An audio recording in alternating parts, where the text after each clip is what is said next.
I would like to welcome you to tonight's Tipton Community School Corporation public hearing. We'll call to order. Tonight, we have the public hearing for the additional appropriation for the rainy day fund. Last month, the Board of Trustees approved an additional appropriation of $88,380 from the operation fund. The additional appropriation from the rainy day fund was tabled prior to that meeting. At this time, the Board of School Trustees will consider the additional appropriation from the rainy day fund in the amount of $325,000. The required notice to taxpayers was advertised in the Tipton County Tribune and the Kokomo Tribune on March 27th, 2024, which means the 10-day publication requirement prior to the public hearing. Does any member of the public wish to comment on the additional appropriation from the rainy day fund in the amount of $325,000?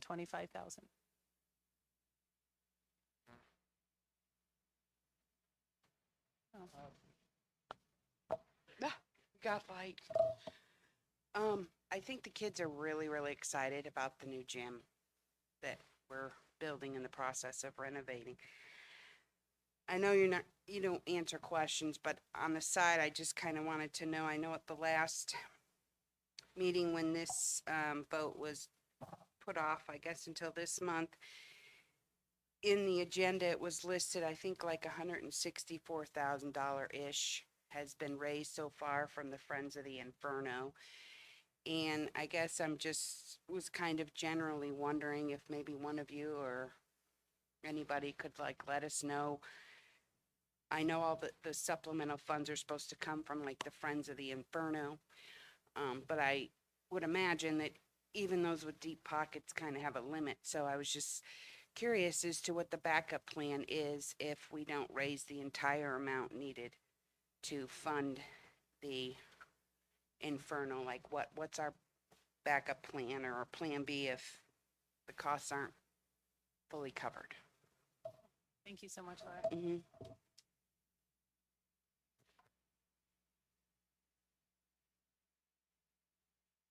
Anyone else?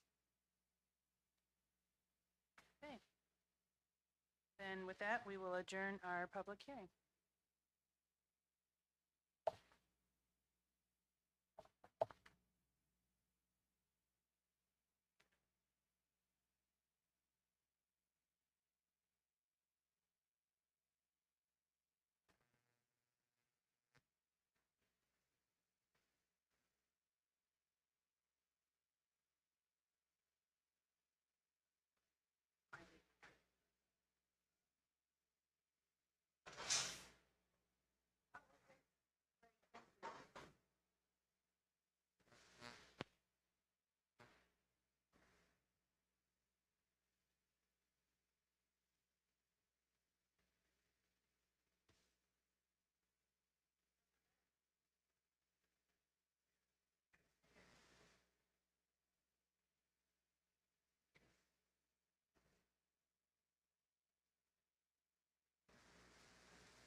Good evening. I would like to welcome you to the Tipton Community School Education Work Session for this evening. I'd like to invite Becky Amaray and Craig Leach to the podium as we're going to have a of that. Yeah, so the purpose of us to kind of share, or that's a couple months ago, Becky had reached out asking if space for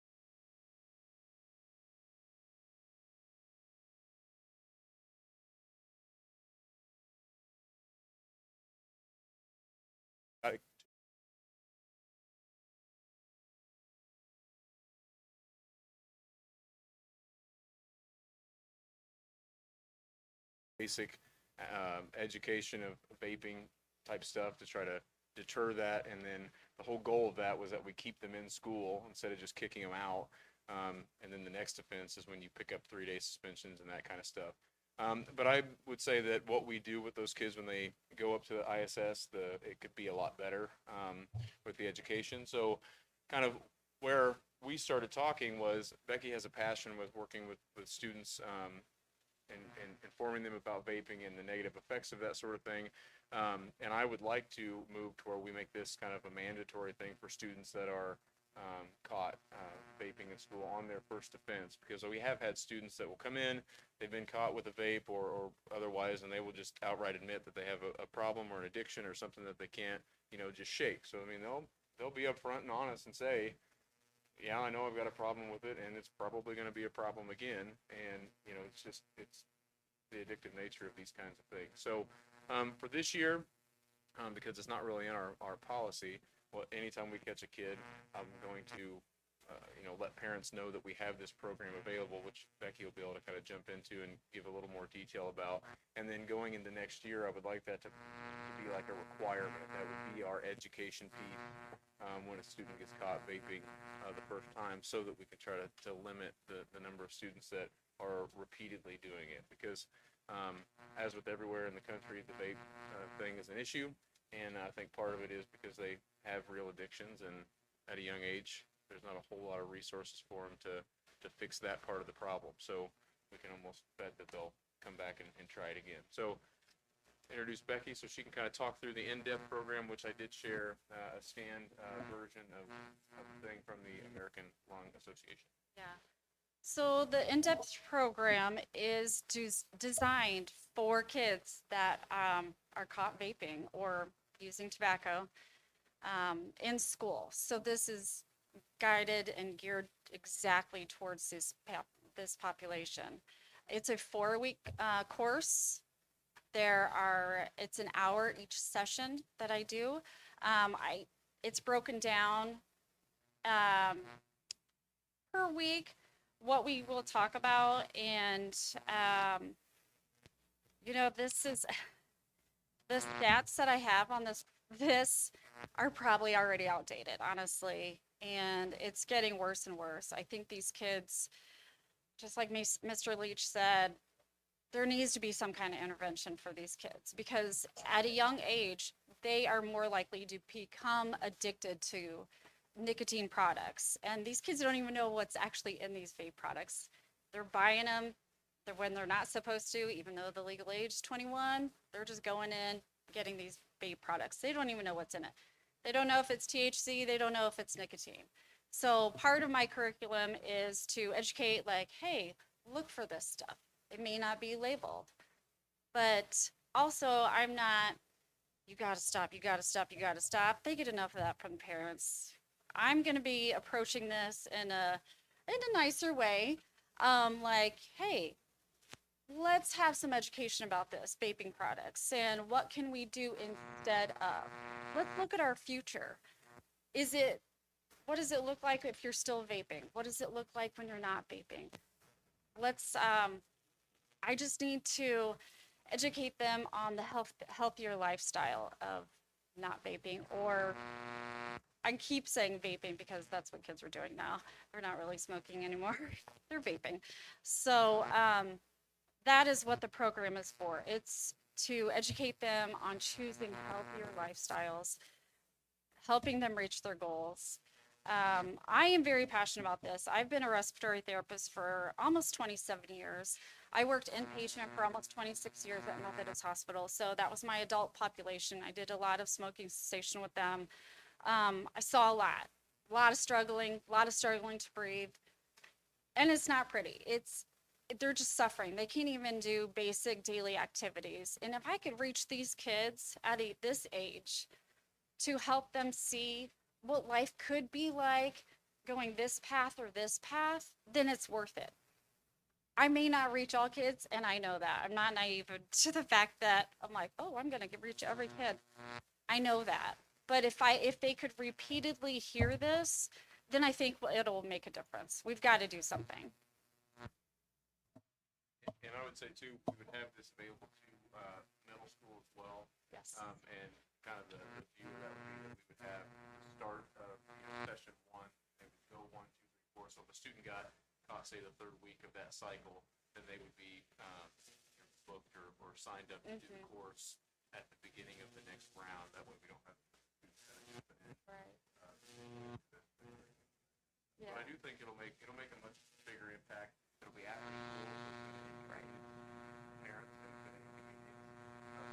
they're gonna have to make the time to be there and get that kind of stuff taken care of. It is mandatory. Participation is mandatory. They're not just going to be sitting there like doodling on their phone. I'm not going to have that. They need to participate to actually complete their program. Otherwise, they don't, and then there's going to be repercussions for that. So this is something then, Becky, you would come to our school to do Yes, that? Is that what yes. happens? Okay. Yep. Hopefully we don't have a ton of kids that have it. Yeah. Go through it, and honestly, if we go through a year of not, having any, that would be fantastic. Yeah. But we know it's gonna happen.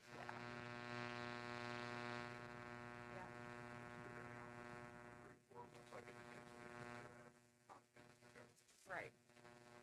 And then do we have a representative from the school that sits in on this? Mr. Lighter and myself. Okay. We're always around for about football. And this would take care of also like the Zins and some of the packs they're using now instead of Yes, just the I vape? cover all the nicotine products and stuff. And we go over, it's like, okay, which do you choose? Like, I've got information on all of these Okay. stuff. So, yeah. Because it's, Zin's not a respiratory thing. but it is Yes, quite- right, okay, right. Okay, It's perfect. all tobacco products that we can go over. Gotcha. Yeah. Okay. And I'll say too, one of the things that's limited us from doing something like this before would be like the cost of it, like telling someone they have to do it, having school discipline. Like, this is a free resource and partnership with Value Health. Right. Kind of checks all the boxes. Yeah.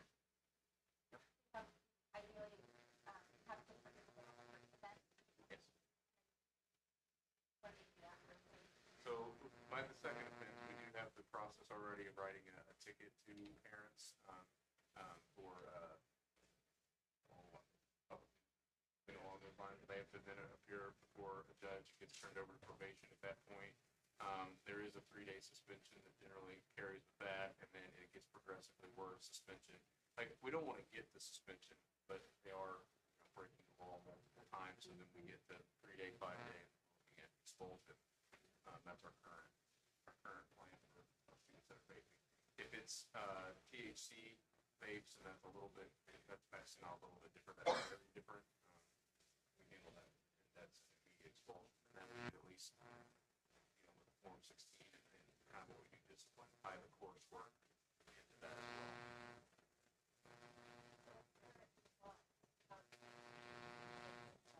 Well, then we're looking, we can always go with Officer Maddox, because it is a minor that's doing things that they shouldn't. We could turn it directly into probation at that point. We could look at an out-of-school suspension. So there's some options there if you're not doing what, if you're not gonna basically be insubordinate on what we're getting over school discipline wise. So I think it can come on the first. Waiting for. I think it's like a Yeah. significant enough, nudge. Yeah.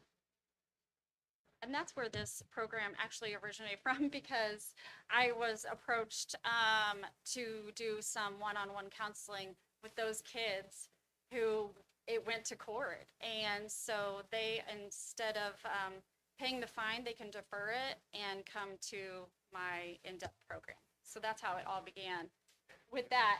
And then it just progressed to this, so.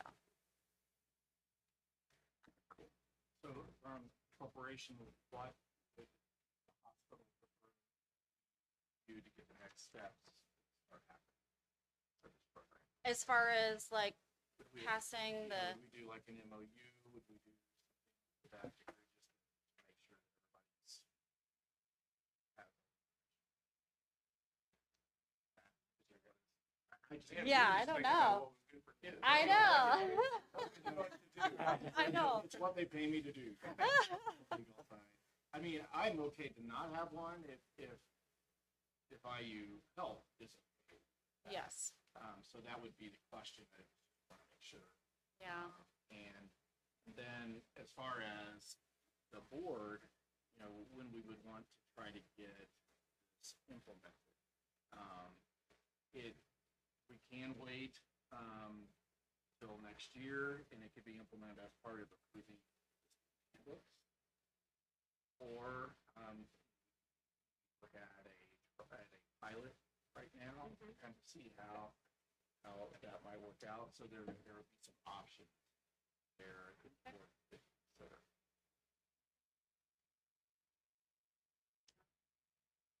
I'm all on board. The price is free.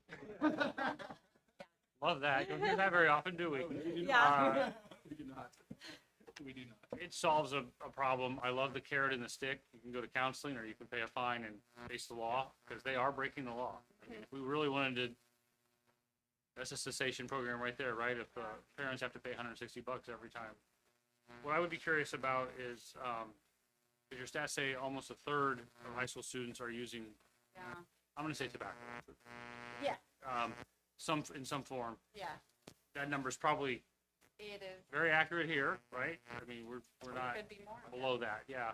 So my question is like, with our current system, like repeat offenders, like if we're doing what we're doing with the different steps, are you seeing the same kids over and over again, or It's extremely hard to catch kids. yes? And they do get smarter after, either Offense. someone else is carrying it for them or they're, so kids are kids and it can be a challenge there. A lot of the ones that we catch do have the THC type stuff in them so that the repeat offending thing is kind of null at that point. But, yeah, there are repeat people. I couldn't tell you specific numbers. I would certainly like to catch more of them to get ahead of it, but it's Because I was reading your statistics, and like 60% say this Yeah. class had a influence them, but I know we don't have statistics, but I'd love to be able to tell, like, if this program's doing better than what we were doing, but I know, I've been in your shoes, it's very hard to catch them. very hard. It's very hard. But keep plugging along. And they didn't have vape when I was teaching, so Yeah. it's even harder. Yeah. Yeah. So yeah, they do the program or throw the book at them, either way.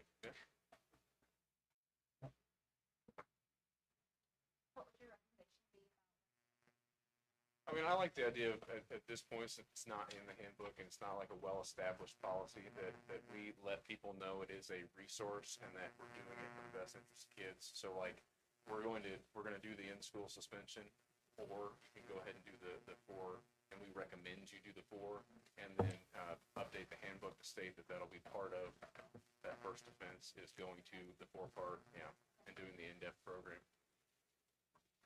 I think it'd be great if you do like a little pilot program before we go all in on changing the policy. I mean, I don't know if we have to vote on that or not. I think it sounds like a great end of the semester test. It would be part of approving the handbook. So, but we would get a report prior to approving the handbooks just to kind of see how it went.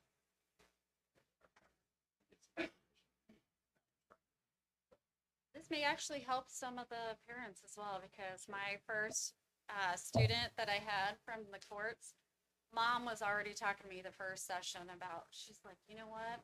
I'm actually trying to quit smoking. And by the fourth session, she's like, I'm on this, I'm doing this. I'm like, there you go. So, yeah.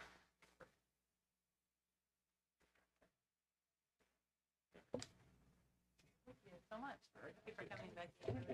Yeah, thank you.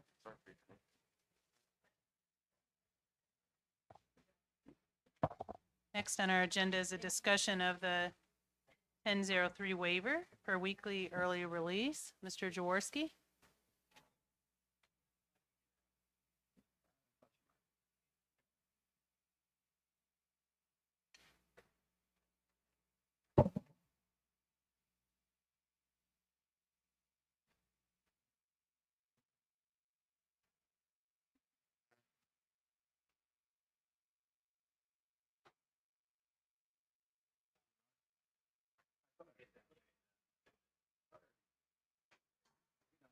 Okay.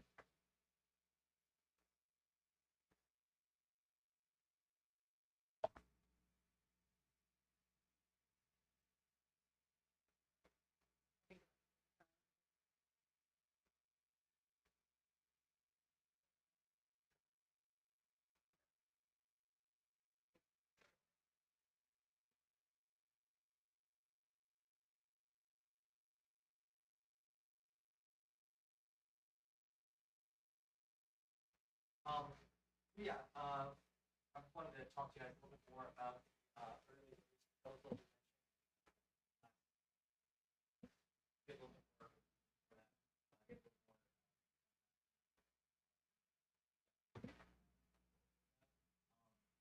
So, this current reality, this kind of sets the stage.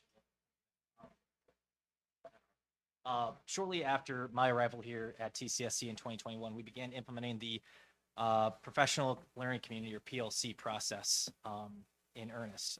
One of my areas of expertise as a school improvement specialist at the IDOE was supporting school districts in developing their own personalized PLC process in their schools using the DeFore model.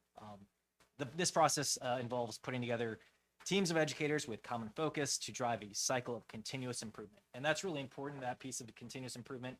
That is something that many professions actually use. Healthcare is one example of that, where, again, it's considered a practice. Education is a continuous practice. We are always looking for ways to grow and improve. And it's, I guess, the crux of my argument here is that it's easier to do that together than it is to do that alone.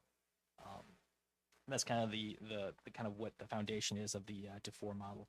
So by focusing on the 4 questions you see in front of you, our teachers can learn and grow via this job-embedded professional learning experience. We use purposeful planning and student data to guide our decision-making as teachers. Without this collaboration time, we'd just be a group of individuals moving in different directions at different rates, where achievement would be by chance and not by design. That's our philosophy when it comes to why PLCs are so important to our schools. Again, we're currently implementing that PLC process to the best of our abilities as limited by our current structure. PLCs are most effective when each full team can meet on a regular or weekly basis, and the teachers all have common curriculum to collaborate on. This year, building leadership has received ongoing training from our PLC guru, Carrie Rosebrock. She comes in about once a month, meets with our high school team, meets with our middle and elementary leadership to kind of talk about what are some areas that we need to improve on with our PLCs. Again, this is an ongoing thing. We are in year 3, I believe, of PLCs. It usually takes 4 to 5 years for this to really get your feet underneath us, and we're trying to accelerate that as best as we can. Again, her support this year is continuing to help our teams grow and develop into more effective communities. Our elementary is most ideally set up for this particular model, the way that we have our the way the teams are set up. Obviously, we have more than one teacher teaching the exact same subjects in the exact same grade level. Again, from personal perspective, that's ideal. However, again, teachers have to sacrifice a prep period once each week, cutting in their time to use for preparing materials for class, grading, or communicating with families. Again, these are all things that we feel are very important for teachers to be able to do during their prep time. The middle school allows teachers in common subject areas to collaborate. Again, it's not ideal because, again, they're common subject, but not necessarily common grade level. That's not bad by any means, but again, we're limited by the fact that we're a small school. There's only one 6th grade math teacher. We don't have 6th grade math teachers. again, provides those valuable opportunities. The middle school schedule is already set up for multiple days of professional learning time each week without sacrificing teachers' individual preps. Former principal Mrs. Kikta developed that schedule. Mr. Ayers continues to advocate for maintaining that particular schedule, as it allows for multiple opportunities for PLCs to meet and grade level teams to meet, along with weekly PD offered by the TMS administration. Again, when we get to the data when it comes to staff feelings towards having early release, that's why your middle school is going to be as low as it is, because their concern is that if we were to change to an early release, they want to make sure that they can maintain the current schedule that they have, which we'll address when we get to that in a bit. Finally, the high school poses a really unique challenge for PLC scheduling. Currently, most of our core content areas receive regular, adequate time to collaborate, but again, that doesn't include every single teacher. Again, it's proving more and more difficult to maintain it with the number of courses that we offer, and trying to make sure that, getting all of your math teachers together might be possible, but then getting your ag teachers together all the time is not always possible. Or your art, or again, you have those singletons, and we'll talk about the singletons here in just a bit. But at this time, I want to pass it over to Mr. Leach here to just give a little bit more perspective on how that early release is going to impact schedule. Yeah, so essentially, and I would say if you want to know schedules, go in and talk to Mrs. Catchfeld just for 5 minutes, and you'll understand kind of the dynamic of setting up a high school schedule, especially our size. So what we want is content area PLCs, which is what we currently have. But when you block out all of the math teachers or all of the language arts teachers or all of the IT areas, then it makes it hard to put kids in every class that they want. It takes a little bit of that autonomy away, because you can't offer it during a block when, say, a kid's taking dual credit classes and it's only offered in one spot, or they're in band and that's only offered in the mornings because we're sharing, Mrs. Wallen, or, there's already hard places, and then you want to have a common prep. It just limits what we're able to do and offer to students. So if everyone was meeting at the same time, it opens up that schedule so that when we're making the master, we're not worried about making a common prep time. Their preps can be a little bit more flexible throughout the 8 periods, and making more singletons. It's kind of So again, that leads us back to why have a change in the first place. Again, providing that guaranteed time each week for teachers to collaborate doesn't take away from their other responsibilities, which would ensure we are getting the most out of that collaboration time, as opposed to distracted professionals. Time that's being used to ensure the quality of our instruction is continuously improving day after day, unit after unit, year after year, right? It's that continuous cycle of improvement I mentioned. And again, going back to the idea of singletons, for example, while the middle school has that great schedule, and we do want to maintain that schedule for them, we have one music teacher in the elementary. This just as an example. So she currently collaborates with other specialist teachers, arts, PE, computer science, library, nobody in her content area. So she doesn't really talk a lot about how content works in her class for her PLC. Again, we have those singletons across our district. We're small school districts, that's unavoidable. So the best way to provide them an opportunity to have that collegial collaboration in a common subject area is by having this common time after the end of school in an early release, for example, where we could get our elementary, our middle, and our high school singletons together to actually work in a cohesive, collaborative team. That is something that I think this would provide that we currently cannot offer. Again, not uncommon amongst other schools. Against something that our friends at Solution Tree actually support. So as for the proposal, again, we propose that we schedule an early release once a week. That'd be on Wednesdays at 2:30 is when students would be dismissed. Buses would be leaving at 2:40. So we can provide all certified teachers time to work in collaborative teams with their content areas. Again, that day and time is based on feedback from both staff and the community. Wednesday was the most popular pick for the staff, followed by Thursday. And then Wednesday was second only to Friday from the community. So again, Wednesday was pretty much the compromise in between those two surveys. Scott, can I stop you real quick? Absolutely. Did you say collaboration K through 12, like by topic, or it's not just within the building? Is that what you're saying? We can, so the way it would work is, ideally, we're going to have your fourth grade team is going to work with fourth grade teachers. Your math team in middle school can work as a middle school, but it also opens up the possibility to work middle school and high school math departments. We would have that option, not Right, that that's exactly. gonna be a weekly, Right. okay, I just want. Yeah, absolutely. And again, Okay. the reason I bring it up to begin with is because I'm thinking of those singletons we have in each of the different buildings, because they don't currently, again, they're working with people that don't really teach their same subjects. wanna make They- sure it was Yeah, followed. yeah, absolutely. So yeah, by releasing it at 2:30, buses miss at 2:40. PLC would run from 2:45 to 3:30. Again, that's the recommended amount of regular collaboration time by that department. That is the official proposal on this. So is it reasonable? Is it necessary? That's usually a good test for me as far as, is this something that we should continue with? So again, without an early release time, you're limiting collaboration between teachers. Like I mentioned, again, you're gonna have teachers who don't have anybody to collaborate with. You're limited with the administrative support. So again, when the administration is busy dealing with discipline issues or doing observations, they can't go and support their PLCs. They can't be there to help make sure that work is on task, that they have any kind of supports they need to get whatever their goal is completed, and just to kind of help maintain the functionality of our PLCs. And then finally, unable to provide common prep for all teachers within that continuity, which we've discussed at length here. The other two things that I'll kind of mention in that lead into our next two slides, TSC already provides more instructional time than is required by the state. I know that was a major concern from our community, is that we're just taking more and more time away from our kids. How is that possible? We already go above and beyond what's required, so that's not really a major concern. Obviously, nobody wants to lose instructional time, but at the same time, as we'll talk about, quality over quantity, I think it's very important. And then many other school districts also engage in altered schedules for teacher collaboration. So again, speaking of that, I think Dr. Lay shared this a couple months ago. Eastern, Northwestern, Mechanical, Western, Taylor, all participate in some type of before or early release, late start type of thing. Tri-Central does not, we do not either as of now. You can kind of see where their teacher contract hours are as well.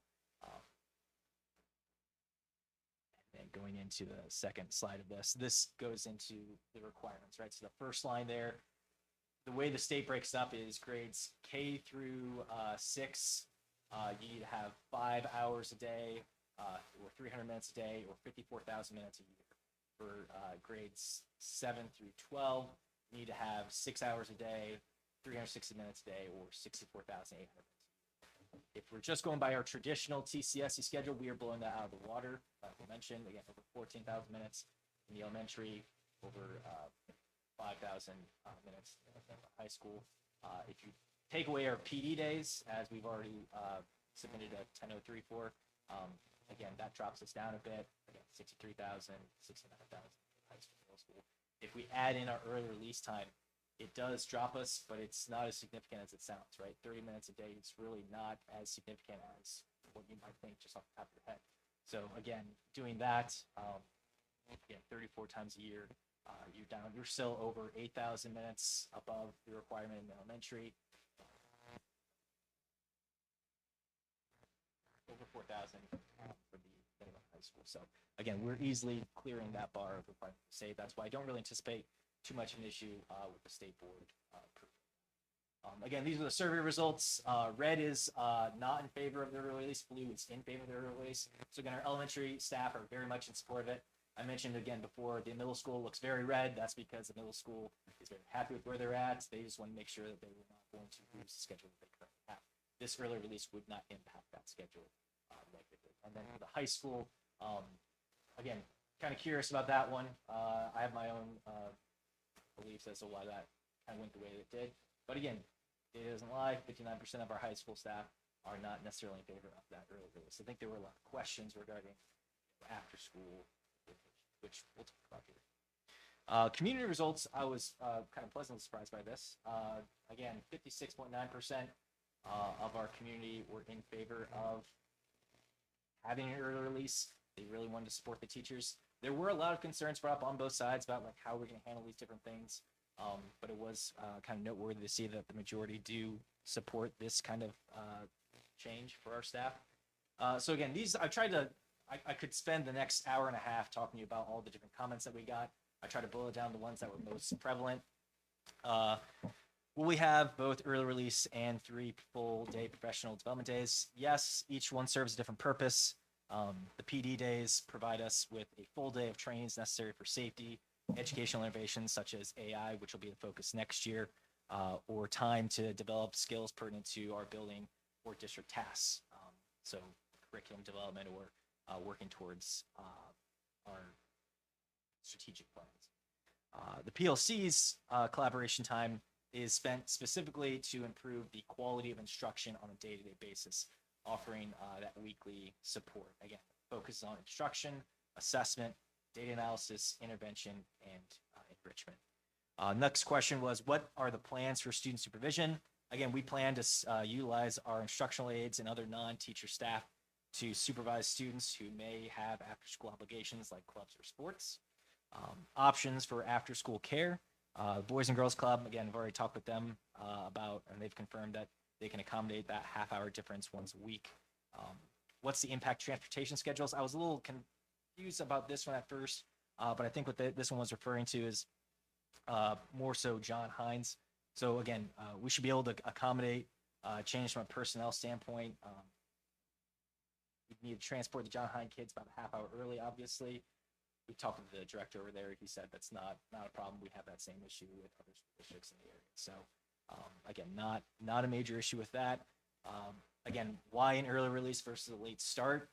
And I would just point to a lot of the other comments I received in that survey, which is the late start was really poorly received last time, obviously, and anecdotally caused more of a disruption than an early release would. Again, anecdotally. The early release allows staff to reflect on their instruction without the concern of needing to be ready for class immediately following that. Again, if you come in early and you're sitting there trying to collaborate with your team, but you know you've got a test that you have to prepare for your kids in about 20 minutes, your mind is going to be on that. By doing this at the end of the day, it allows our teachers to have that focus on what happened that day and what happened that past week. That's why we went for the early release. How will this be different from what we tried in the past? Again, I heard over and over again that this was tried before, it failed, nobody liked it, everybody was displeased. And I can't really speak much to how it was handled before. Before I was here. I don't know what all the thought process was that went into that. But what I can tell you confidently is that we've reached a point in our PLC process that dedicating weekly time is not going to by any stretch of the imagination. Each building has reported positive impacts these collaborative team meetings are having, and we'll be closely monitoring our progress towards our school improvement goals, which we submit annually each fall. So again, that's part of our strategic plan as a district. And then finally, will it be worth the instructional time lost? And again, this is more just my professional opinion on this one. And I mentioned it before, the quality of our instruction is just as important as the length of instruction, right? More of a lesser quality is not always necessarily better. By reallocating just 30 minutes of instruction at the end of the day each week for intentional, deliberate collaboration time, our teachers can support one another in setting specific instructional goals, implementing evidence-based strategies, monitoring student progress, and responding to student data accordingly. Again, I understand the optics of losing instructional time are there. You can't avoid that. Yes, we are taking 30 minutes away once a week, but I contend again that making that time remaining it's a more valuable, stronger instructional model. So next steps, again, I'm here to answer your questions. I'm sure there's a few. I want you, obviously, you need to consider the impacts of both the school and the community. This is not an easy decision by any means. I totally understand the position you guys are in. I'm a messenger. I'm here to advocate for our staff. Voting to submit that second 1003 waiver, that will get through to the state board by June, and I would anticipate that being approved. The floor is yours for questions.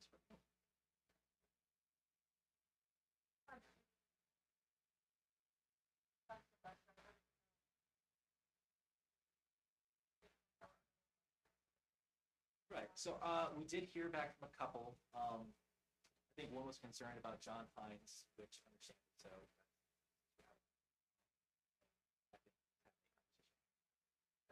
we did have one bus driver who works somewhere else and we had a challenge getting here for that. That challenge that.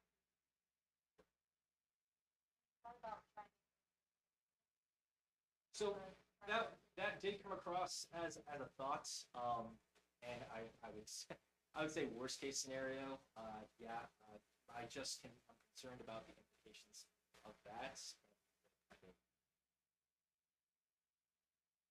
Yeah, I think it would be possible.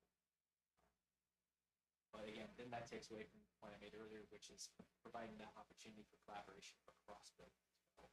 So while it's possible, and I'm sure our high school would take that, I would still advocate for this.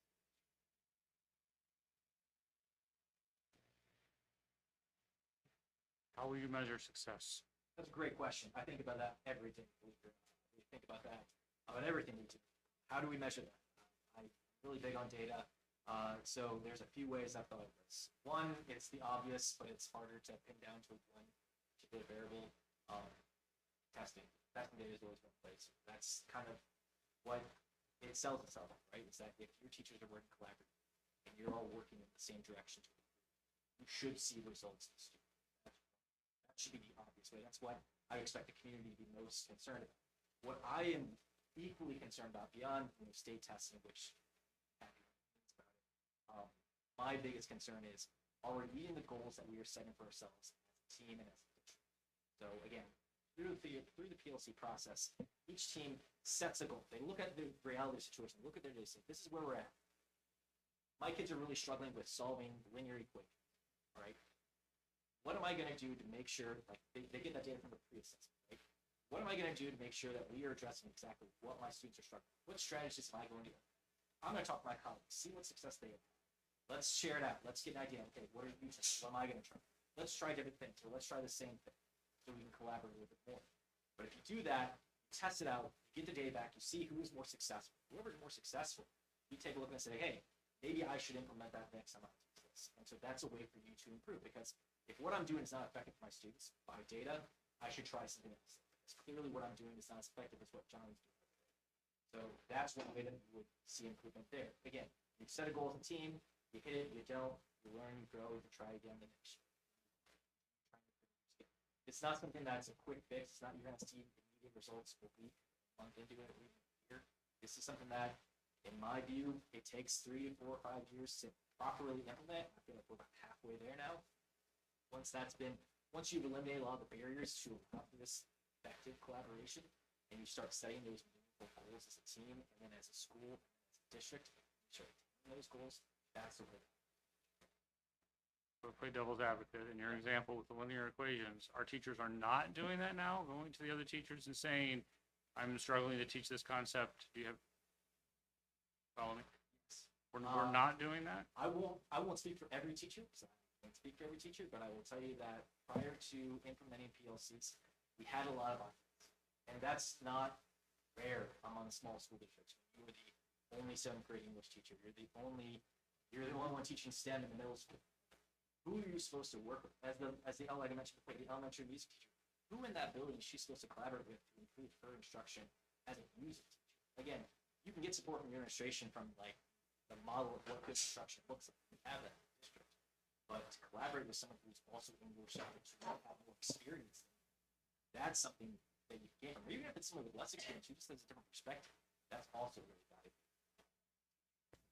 I've gone through that myself when I was teaching in HSC, started implementing PLCs about the time I was there.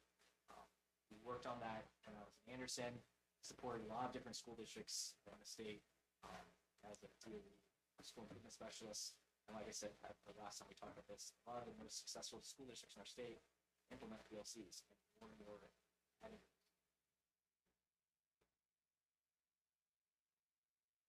So based on what Andrew emailed me, we tried a morning deal before. It was not well received. Complete ignorance. I don't know anything about that. I don't know what the problems were or how bad it was, but obviously they quit doing it. But on your chart, every one of those schools, that's how they're doing it. Yeah. So did you talk to any of them about how they chose before versus after? And For them, essentially, it's because they actually have a longer instructional day than what we do. So it just kind of makes sense. The teachers they come before the students. So in some cases, it's like a half hour early, and some cases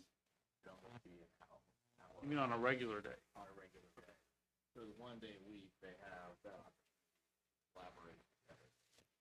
So that's one of the benefits that they have over what It just jumped off the page at me that yeah, you know, that it Yeah. was such a train wreck before, but right. that's what everybody else seems to be doing. So where's, And I Where's think, I think that might have been the motivation, when that was tried before, because it wasn't, but all the other schools are doing it well. And honestly, there's, I think, the motivating factor for some of the schools that are doing it in the morning is because of that.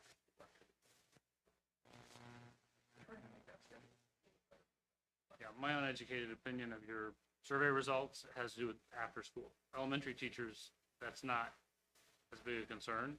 Their kids are leaving, whereas your high school teachers know a large portion of their students are going to be left behind, and they're probably unsure of how that's going to look between that 45 minutes before practice starts and the coaches aren't available. That's what jumps out the page at me if I was looking at the survey results. I would Which say, like you said, the other schools, by doing it in the morning, they eliminate that problem. Kids don't get there until it's time. So I was just asking questions based on the data you sent. I think you're asking great questions. I think that, I think I think we have a solution for the after-school part, particularly if, you have some, the app left here in between today and the practice beginning. We would just ask some of our educators to come in, works for those kids during that time. Also could be some built-in study table time, which again, push with our activities to make sure that they're staying But with supervision. with supervision. Yeah, they're not gonna be running amok. So there would be supervision. We would make sure that they report to those specific areas and then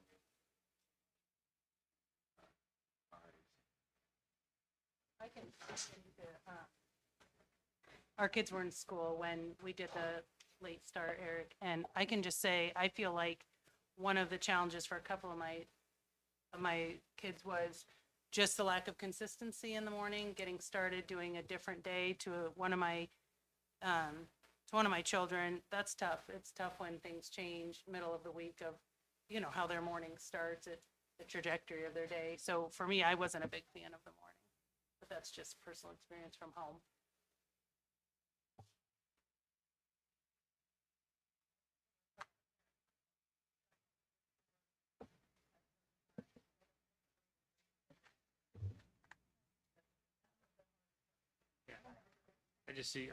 I'm just thinking, I don't have kids that age anymore, but like, now those parents have to make an arrangement earlier on.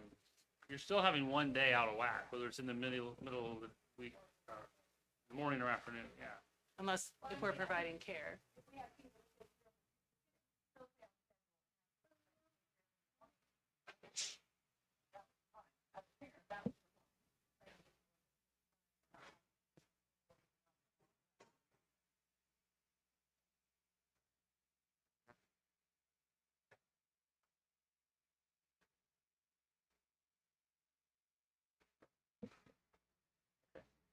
I think we'll probably move the preschool discussion to the regular meeting, so we can go to comments from the community.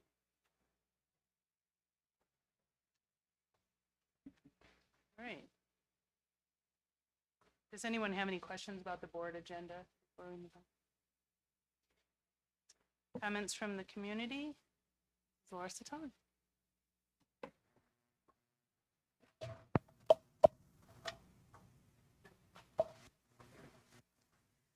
I also had a student in elementary during the shortened day period, and it was more than just a drop-off issue, because when you're cutting 30 minutes out of a school day, it impacts every single class during the day. You're shortening every single class.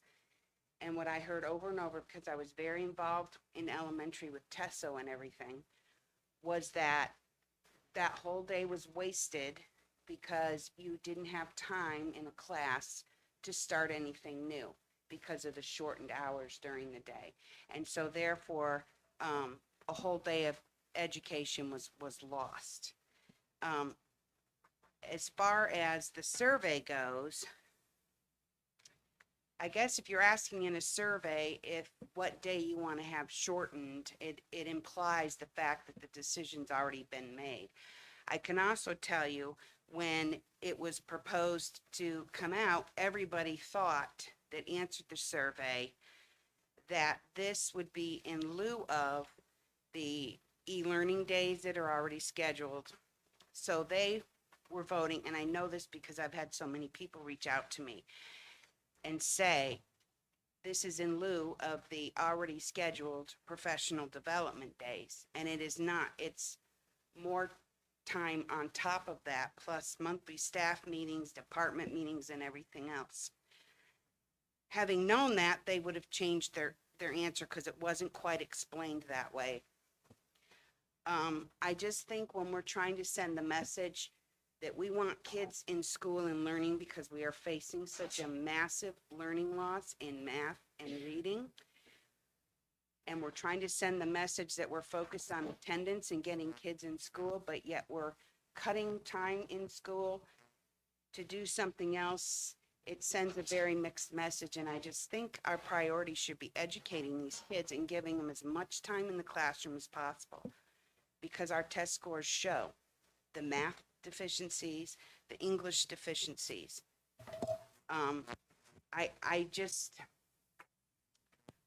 don't know how we can just keep cutting more and more time out of school and yet try to communicate to the community how important school is when you're sending a message that, well, if it suits this purpose, then we can do it.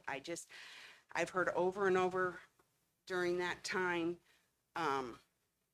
educators felt they already have enough time for all of this. I appreciate the pointing out of the impact of the prep time, because at that time that was a huge issue. That, and then not having time to put grades in and prepare for the next day. Also, if you're going to cut time at the end of the school day on Wednesday, you're also going to eliminate the ability for a teacher to stay after and work one-on-one with a student who may need that extra help. So you've effectively eliminated an entire school. I see Thank my you so time much. is up. Thank you, Leslie. Yes. Okay. With that, we will adjourn our work session and begin our regularly scheduled meeting at 6:30. Thank you.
Okay, I would like to call to order the Tipton Community School Corporation regular school board meeting. Thank you for attending with us tonight on such a pretty evening. We will begin with the Pledge of Allegiance and reciting our vision statement, and Andrea is going to lead us.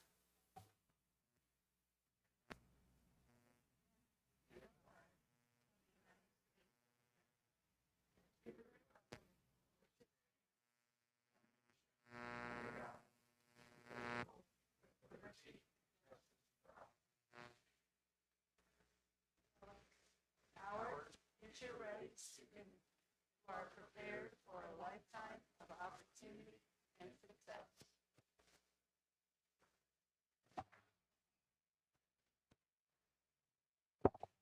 One of the things we like to do as we begin each board meeting is just to talk a little bit about the great things that our school is doing, and just kind of hearing from board members. So I hope you guys came ready with an opportunity to tell me something good that you've seen within our schools.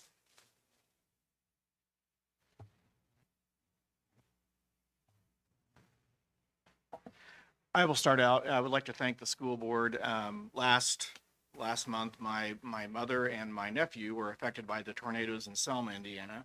And these awesome board members collected some gift cards that I gave to my mom and to my nephew. And I just wanted to, on behalf of them, say thank you for that, and just want to say how awesome you guys are to think of them in that crazy moment. So thank you very much.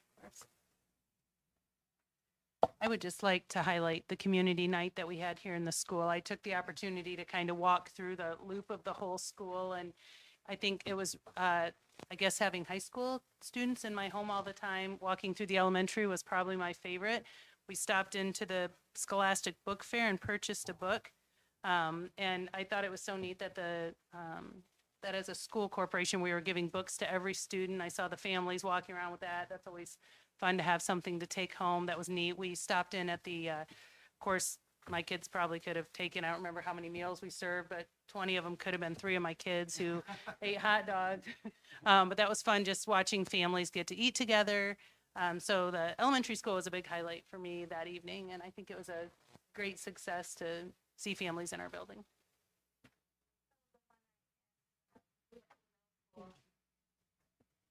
Some of the middle school, I think they were basketball players, but they gave us a tour around the middle school and showed us some updates, and they were just so excited. And it was neat to see that the students are excited about the updates happening around the school. And then the Inferno is being renovated, as everyone knows, and it's amazing what even just some paint has done. It just totally revitalizes it and makes it more modern, and I'm so excited for that.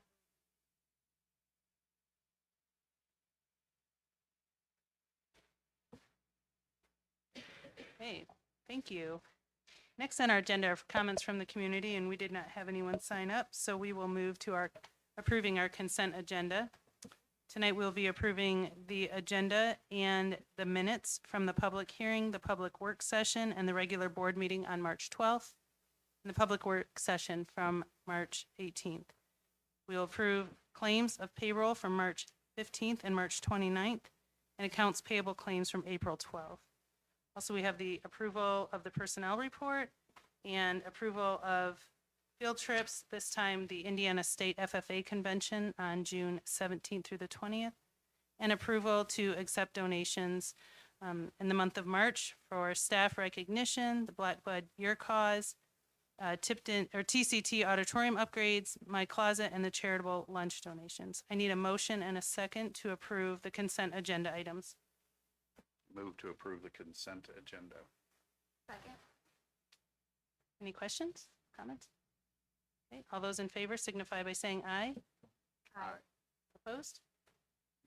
Okay, tonight's personnel report and certified staff, we have the resignation of Stephen Thompson as the aquatic director, instructor at the high school, and Kim Warner as the German teacher at the high school. We have the resignation of Kim Warner as the treasurer at the high school, and the resignation of Stephen Thompson as the head swim and dive coach for the middle school and the high school.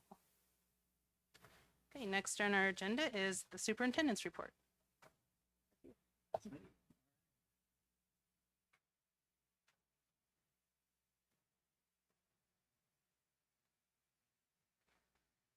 Just very quickly, I wanted to chat about the Friends of the Inferno and the fact that we are, our planks and everything are up on the floor, and we'll have some pictures of that a little bit later.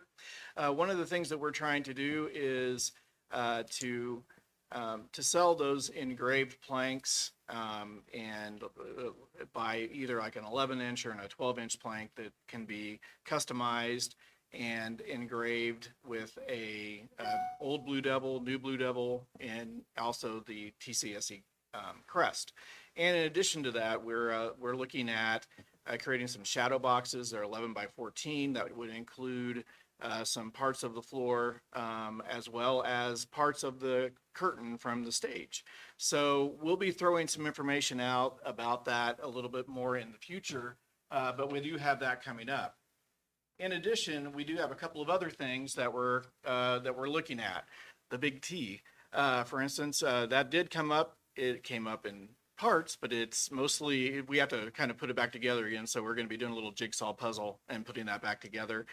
So we will be assembling that and determining how we want to go forward with that. We've talked a little bit about, silent auctions. We've talked about some other means and ways that we might be able to, I guess, monetize that particular element of the old floor.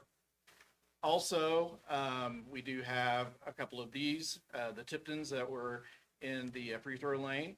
What are those sizes? I don't, but I can find out. And then also the backboards and goals. That's not a picture of the actual backboard and goals. That's the one that I took, and I don't know why I didn't take the one from the main floor, but anyway, that is one of them. So we also will be looking at putting those into some kind of a silent auction or some other means. We had a very, very, very busy 2 weeks in construction. Lots of work completed by our friends at R.L. Turner and Omni. And so a lot of good things happening. So the Hall of Fame is coming together. As you can see, we have the top two renderings. This is what it's going to look like in the end, and this is the work in progress. So very excited about what those opportunities are going to look like with the Hall of Fame. This is the new admin area. That is also coming together. They've opened up the two new entrances into the admin area that will be far more secure than what we have currently. Some awesome Tipton blue in that area, which we love. The bottom left is actually our quiet room or our de-escalation room. So that's one of the things that our students and our staff wanted to make sure that we had in the high school. And so that space will be in our admin area as well. Lots of painting going on. So a lot of Tipton blue. Obviously the top section of the gym, we've painted those stationary bleachers blue, and then as well as the stairways and the railings in the high school. This was once swim locker rooms. So all the walls are down. The lockers that are currently in there are ones that we will not be, they're going to be replaced. We've actually stored about half of the current lockers, and they're the ones that can be reused.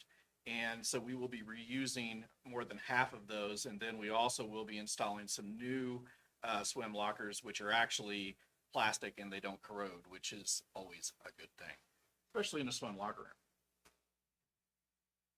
This is a couple of other pictures. This is the floor in progress as we're starting to take that up. Also some new painting in the Inferno. Kind of a picture of the before and process and after, where we are with the floor. This is actually the second pod and the science rooms in the middle school. It's one big wide open space now. We'll be erecting walls probably here in the next week or two. And they're also doing some saw cutting, obviously, as you can tell. for the new science rooms, as we'll be adding cabinetry and fixtures around the classrooms. Strategic planning. Wanted to talk to the board a little bit about strategic planning. In April and May, we're going to ask our admin to meet with their building level leadership teams to develop their building level goals, strategies, timelines, responsibilities, and data. Then in July, our admin are going to go on a retreat to finalize the building level components and then share them with the board. And board, kind of what we're talking about is maybe having you join us for lunch on one of the, on that second day, where you can hear about all of the exciting plans that we have moving forward with our strategic planning. And then we would ask for you to approve that in our August meeting. Upcoming meetings, we will need to have a special meeting in April. This is more due to the fact that we're waiting on our insurance premiums and what they're going to look like here in the next year. Surely we'll have those in the next couple of days. So we'd like to be able to have that meeting mid to late next week. Also talking about finalizing some preschool format and fees for next year, and also talking about the 1003 waiver for early release in that April meeting.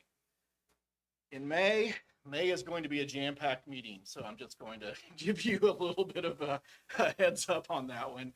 I'm going to try to get some handbooks out of the way, so we're going to try to approve those a little bit earlier than what we normally would.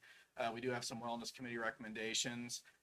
We're also getting the requests for approval for the curricular materials, which Mr. Jaworski is going to talk about here in a minute, policy updates, and as well as discussion with new laws, particularly cell phone policies, some other things that are kind of coming down the pike here that were passed by our legislature.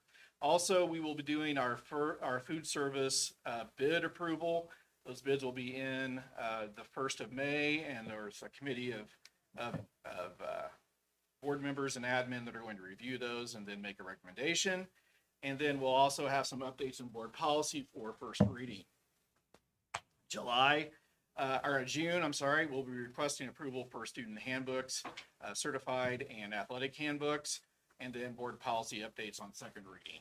I'm sure that will end up being longer here in the end. So that's kind of my report for now. Do we want to go ahead and do our Blue Future Awards? Yeah. Okay. Rob, would you like to go first and award yours? Oh, I can. I'd love for you to if you don't. What is the protocol here? Well, You just have them come up? Okay. right, Sorry, come Rob, up. I should Yeah. have. No, that's No, fine. No, that's all good, man. Freestyling We're, here. Yes, we sir. are. Um, This is new. So Brian, you want to do this together? Yep. yeah. I want to get a picture. So that's important. Oh, yeah, I was threatened at the tennis tournament, didn't get a picture of Ken, so.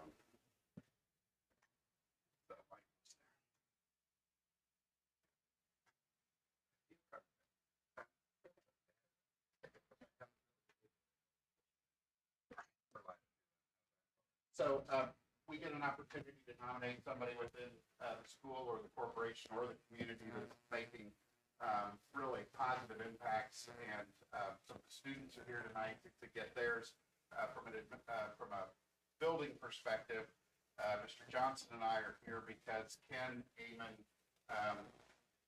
years ago launched our middle school mentoring program, and this year We've actually been doing the middle school for about 8 or 9. I've been involved. You've been involved. You got it. And then obviously Ms. Carter, she does the elementary school program, and so I wanted to nominate her for just an exemplary job of getting the elementary school mentoring program off the ground. And so if you're not aware what this is, there are people from the community, board members, I know a few of them are here, some of them are gone, that we come in once a week, once every other week, or once a month, and we meet with a student and mentor that student, spend some time with them, and just did a great job of pulling that program off very quickly. I obviously did a little bit of research on this from the Boys and Girls Club stuff that Ken and I work on, but it is they talk about the best mentoring programs are ones that have a clear structure and expectations, provide training and support for us, the mentors, and it recruit mentors who are also the volunteers. And those are the things that associate the most successful programs. You did a fantastic job of doing that from the very get-go on this, and I know personally you checked in with me on several, and it could be because I may not be a good mentor, and I probably require several other check-ins. But you have done a great job of making sure everybody's on point and on the plan. So I wanted to recognize you in this month for the elementary school, and Brian, I'll let you take care of it. A lot of the same things that Rob said, but whenever we had this idea of starting this mentor program, Ken Amon came to mind immediately. We know he's been working with the middle school and high school, and I said, who else better to help us out and to collaborate with Rachel than Ken? So Ken has been instrumental in starting this and working alongside Rachel and doing it. So thank you very much for everything that you do for us and for our students. So thank you. Sure.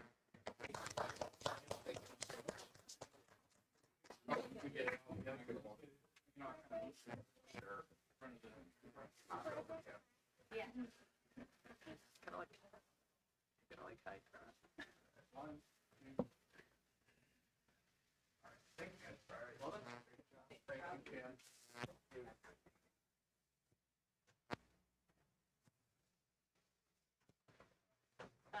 With Cooper Alter and Dakota Bird, you were honored by Amber Rodewash. She's the one who nominated you, and unfortunately, she could not be here tonight. Thank you. Okay, well then I'll just get to talk about you. So the reason that we want to recognize Dakota tonight is one thing that we've never had happen before has to do with just our welding program, and the fact that both Cooper and Dakota were able to go to the state FFA welding competition, which has never happened in our school before. And so we are honoring them because this is just a great representation of just the growth that we've had in this program, just kind of spearheaded by Jessica Nichols. And also, if I'm understanding correctly, you guys are also working for a company right now in Westfield? Noblesville, thank you. And so I just think that's so neat that you're continuing to just grow your skills. And so tonight we just want to honor you and we're just very proud of you. Thank you. I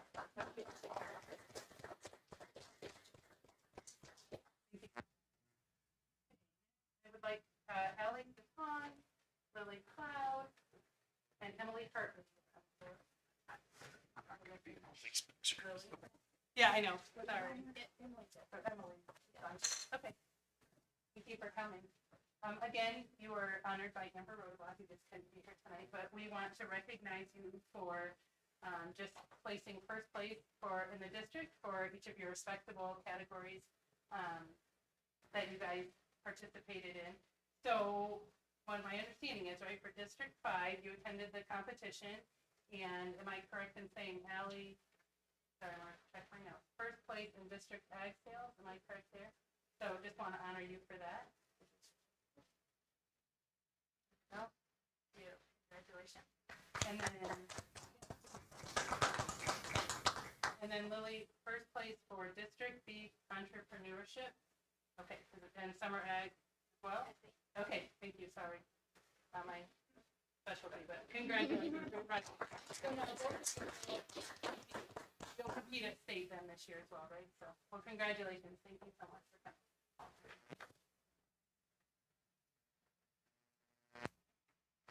Thank you, guys.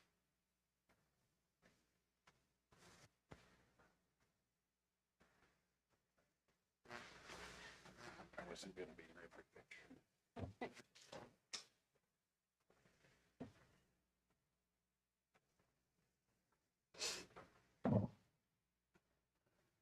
If you received an award, if you were recognized tonight, you do not need to stay for the rest of this meeting. It might feel kind of long. Unless you're dying to. I mean, if you want to, we would love to have you at the same time. No one ever Please- takes us up on that. please feel-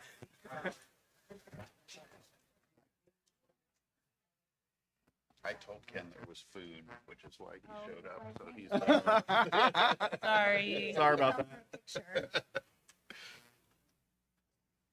Okay.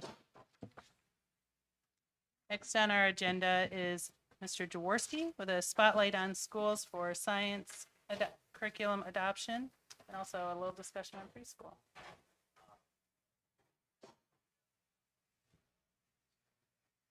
Okay, sounds good.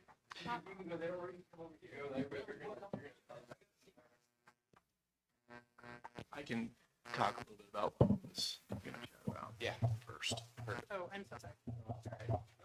No, we're, making it work here.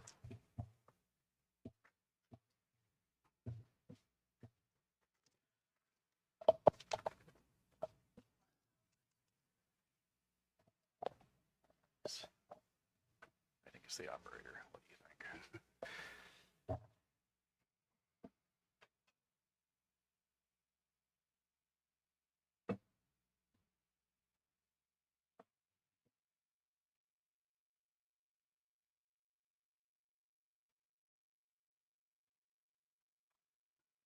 Okay. As I mentioned to the board, I think last week, I wanted to make sure that we had a full conversation about kind of what the revenue looks like and what the expenditures look like in preschool. When we established the preschool program, what was that? Has that been 3 years ago, probably? We set it up to be self-sustaining. Now, at that time, we had a lot of money coming in from the federal government, really to provide after-school care, to provide just essentially daycare, but you could have the education component along with it. So it just made good sense to create a fund outside of our education fund that was specifically dedicated to preschool. So that's kind of how this process has moved forward. So in general, for 23-24, this is kind of up to date as of right now. This is kind of the amount of money that we're looking at as far as the revenue side. So we have the top line of 16 students. That would be the students that are private pay. So they're either paying $50 or $100 a week for preschool. The next part where we have 3 students is a combination of On My Way Pre-K, but this is kind of the limited eligibility part of that, which would mean essentially that's all based on income. So they would get the lower percentage of the On My Way Pre-K funding for the year. So that 5322 is the funding for the entire year. Then we have 7 students that fully qualify for On My Way Pre-K, and they're essentially giving us about $10,000 a year per student. And then you're going to see the CCDF. That was money left over from the federal grants that we received for after school care. So we were able to combine that with for some of these students in order to pay for after school care. Also, we've dedicated approximately $15,000. It's actually just a tad bit more than that out of our preschool special education fund to support support our preschool. And then we've appropriated out of Title I around $55,000 that will take care of part of a teacher's salary and then takes care of the entire salary for 2 paraeducators. So this is kind of the breakdown of students, kind of where we are and kind of where that self-pay is and kind of where we have some people on assistance, some people getting some other services. So as we're looking at our expenditures for this year, essentially looking at, that should be a 61 up there, apologize for that on the top, but the numbers down in the chart are correct. So 61.8 for the special ed teacher, preschool teacher 36,646, and then 3 paraeducators for a grand total of about $178,000. Next year, we're going to have some changes in staffing. So a more veteran teacher is going to move into that special ed preschool position. So it's going to end up costing us a little bit more as far as the funding level for the teacher within that, within our preschool. And then the preschool teacher, I just kind of did a small increase. I don't know whether it'll be that much, just as we're looking at increases in wages and raises and different things like that, just as a measure of what it could look like. So around 193,000 for that. So if one thing that we've talked a little bit about is maintaining our current structure, but making sure that we take care of our developmental preschool side. So in that situation, the special ed teacher will be in charge of the preschool special ed, as well as a paraeducator in that classroom. And then we would have, and then there also would be a second paraeducator in that classroom, because we really want to we want it to be 1-to-5 ratio to adults to students. And then if we would go with 2 full-day preschools, we would try to fill that with 2 teachers that have an early childhood certification. And we currently are paying 1 teacher that has an early childhood certification. And then we would also need an additional paraeducator. So the cost of that would be $254,000. Now, we're throwing a lot of numbers out here. So essentially, it's all driven by the number of students that we are providing service to. So if we would do the 2 developmental preschool, half-day preschools, and then 1 full day. One developmental Oh, pre-K would be AM, PM. right. So we have AM, PM. And once again, those days completely are determined on a student's IEP. So, but with it being developmental, you know, if we did have a student that had a full day, we could just say, you know what, we're going to keep them in that classroom, but we're going to do AM and PM for that student. But the majority of our students, a half day would be plenty for them. And some of them would even, and they're not going to they're probably not going to be 5 days a week,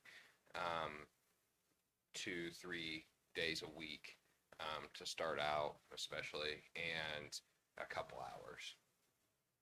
And then the other side of that would be that we could look at a full day versus the 2 half days for the general education side of that. In that situation, it would decrease the number of students that we could serve in the preschool. So we would have the 2 half days and then the 1 full day versus 2 half days for the special ed side and the general ed side. The other way we could look at that is if we want to continue to offer, offer as many slots as we can, we could consider doing a second full day preschool. So that would mean we would have a total of 3 preschool classrooms. The only thing that I would say is the board would just need to be aware that we would have to use some funds from the education fund to support that. It's not that we're opposed to doing those kinds of things, but we also want to make sure that you're aware that will move us away from a self-supported preschool where we would have to supplement some of those dollars with education fund dollars. Now, the other side of it could be is if we have every slot filled and we have, a lot of those people paying, then we also would have an increase in revenue, which may totally offset that, and we may be in great shape. It's just, that's kind of one of those questions that we don't really have a very good answer for because we just don't know how many people are going to walk through the door. So I just wanted to make sure from a financial side, you understood kind of what we were talking about. And I think that Rob made a good point in one of the emails this last week. Again, in our hearts, we want to do what's right for our kids and what we believe will give them the best start. We also have the constraints of finances. Again, you prioritize, what you want in a school by putting dollars towards it. So that's the other side of that argument as well. And I'm not sure I articulated that very well, but I think that, but I think that that's totally understandable. So anyway, I'll turn that Yeah. over to you. No, I think we have to, the non-negotiable here is really ensuring that our developmental pre-K is running in a way that is supporting the students that we have and the needs that we have. Those needs are only getting greater. We're seeing those increase. And so creating that developmental structure where there is that 2 half days in that developmental pre-K with one special education teacher that has some great special education experience, along with 2 paraeducators to keep that student to staff ratio low and to meet those needs. But then my recommendation would be then to have at least one full day pre-K. So if we only had 2 classes, my recommendation would be for that second class that's not developmental to be a full day. Now that would be 20 kids that we would serve. So that, like Dr. Glay said, that would take it from 25 that we are currently serving to 20. If we would do a second classroom, then we could do obviously double that and do 40 kids. And if that would be our capacity then at that point. Can you tell me,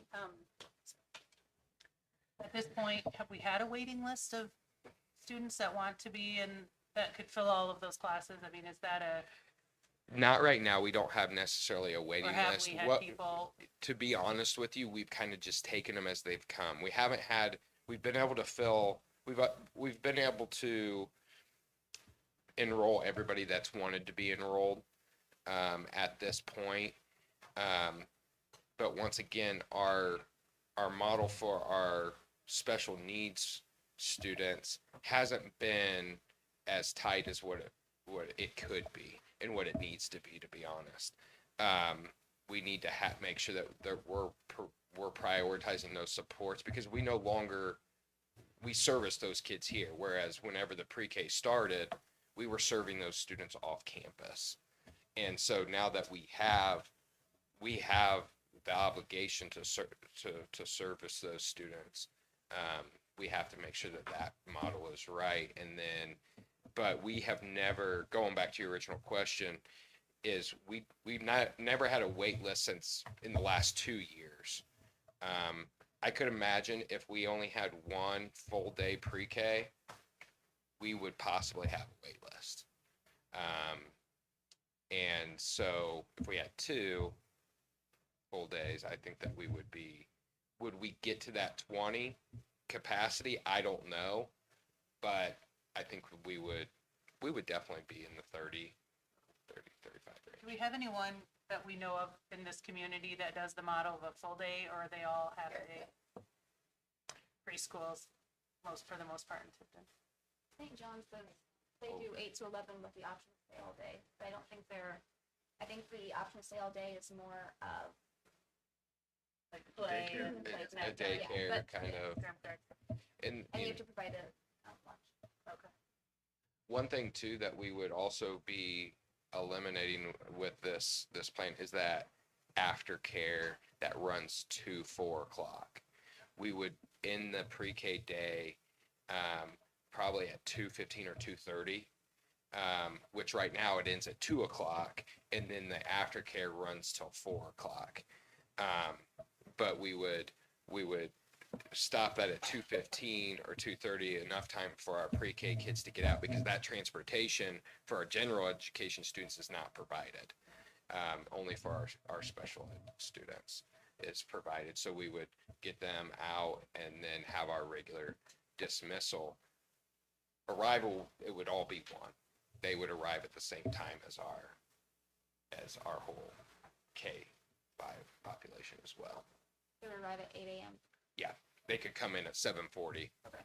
just like our, And then dismiss early at 2. or a little bit earlier, 2:15 or 2:30. Is what we would look at for the full day. Because they are a student at Tipton, is it just on age about riding the bus? Can they not ride the bus? Just, historically, that's not been something that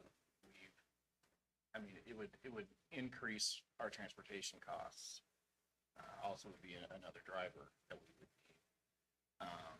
I wouldn't feel comfortable putting preschool kids on a bus with K-12 kids, mostly because in some situations they have to have a child seat depending on their age, so you are essentially, you have the expense of having the child seats plus, you have a driver that would have to buckle them in, do all those things. There's just some different requirements that would happen because of their age, that we don't necessarily have to deal with in a regular bus situation. And to be honest with you too, our special needs students, the majority of them are transported by parents as well. We have one student that I believe that it goes on the bus, but for the majority they are, and really that's really never been brought up in regards. They just kind of accept that as a part of it. I just wondered if, at least for me, if I picked up my kids, I wouldn't want to wait 45 minutes every day to then pick up my other kids. Yeah. I just didn't know if that was a draw to some people. Yeah. That, And that's but I one piece. understand it. And that's one piece that we don't really have many that we've come across, I guess, to be honest with you.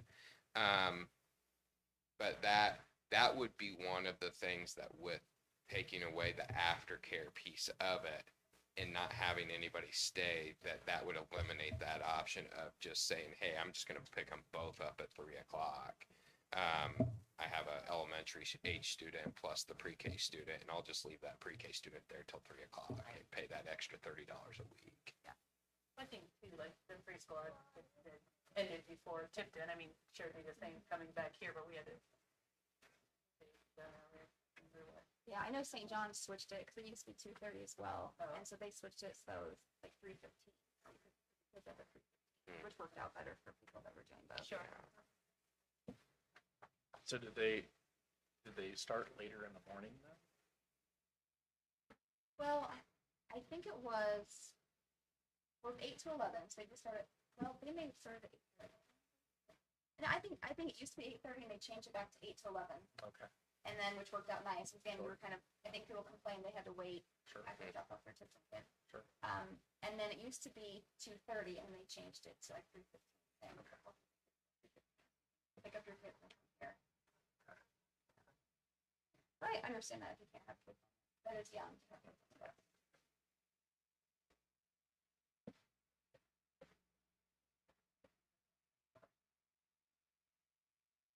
So what I'd like to do is just kind of, we kind of have that email thread going. So if there are more questions, Brian's on there, Scott's on there, I'm on there.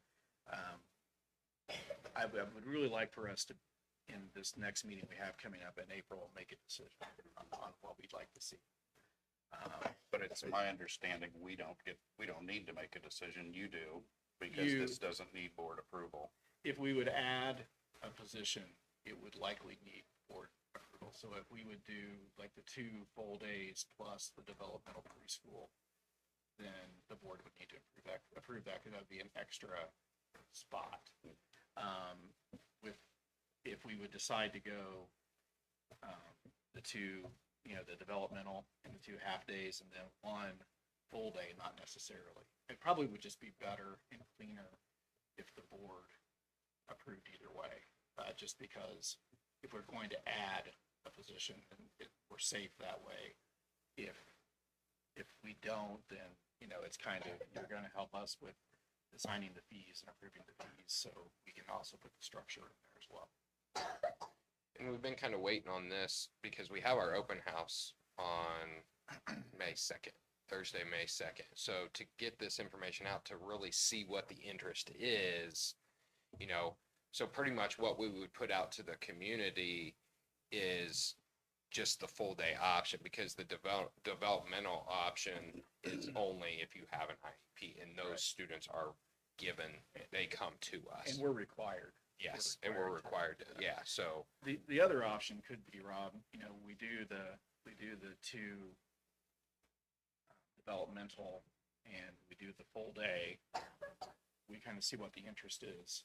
And so we have 25 kids that have an interest in full day, then maybe we consider adding that second full day.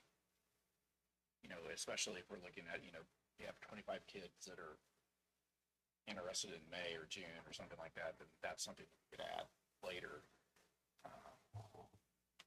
as an option. I know for me personally, I'm a fan of the half day.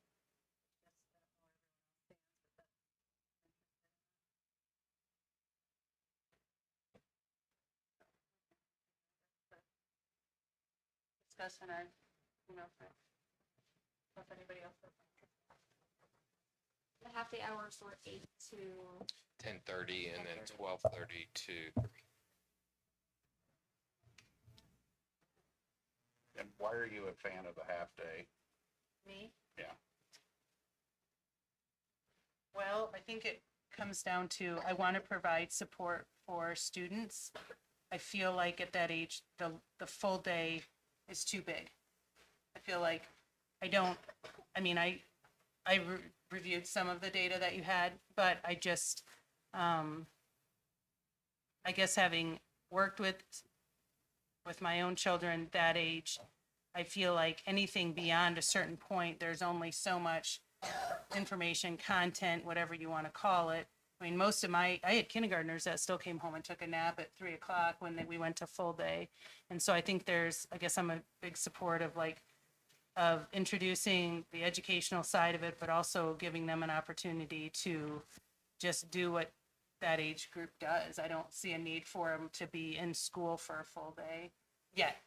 I mean, it's coming, and I think half my kids were full or half day kindergarten and half were full day, and I don't know that a lot more content or things were covered in the full day. I mean, it gave them extra time. I'm thankful for every teacher who supported them, but I guess that's just my personal opinion. My point on that full day, and I'm not gonna go further with this, I put it Yeah, all in no, email. it's good.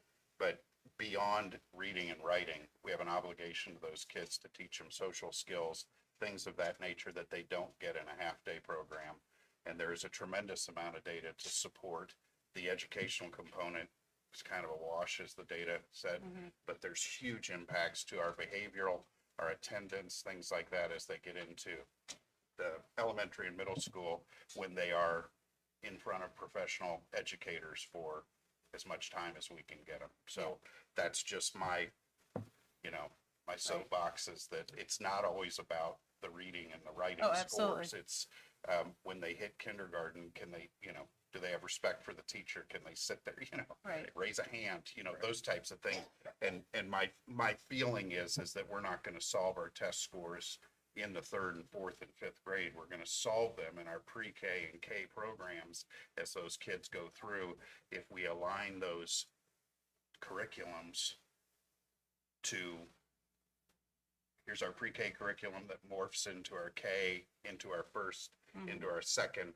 That's just, there's a body of work out there that supports that collaborative type of approach. So I do want to say too, that this would eliminate, there was a portion for the previous PowerPoint that talked about a kindergarten junior, and this would eliminate the kindergarten junior aspect of it. As we talked through that kindergarten junior piece, we just didn't feel like we were at a spot right now that we were confident in that curriculum being what we want it to be as a kindergarten, like a higher level pre-K per se.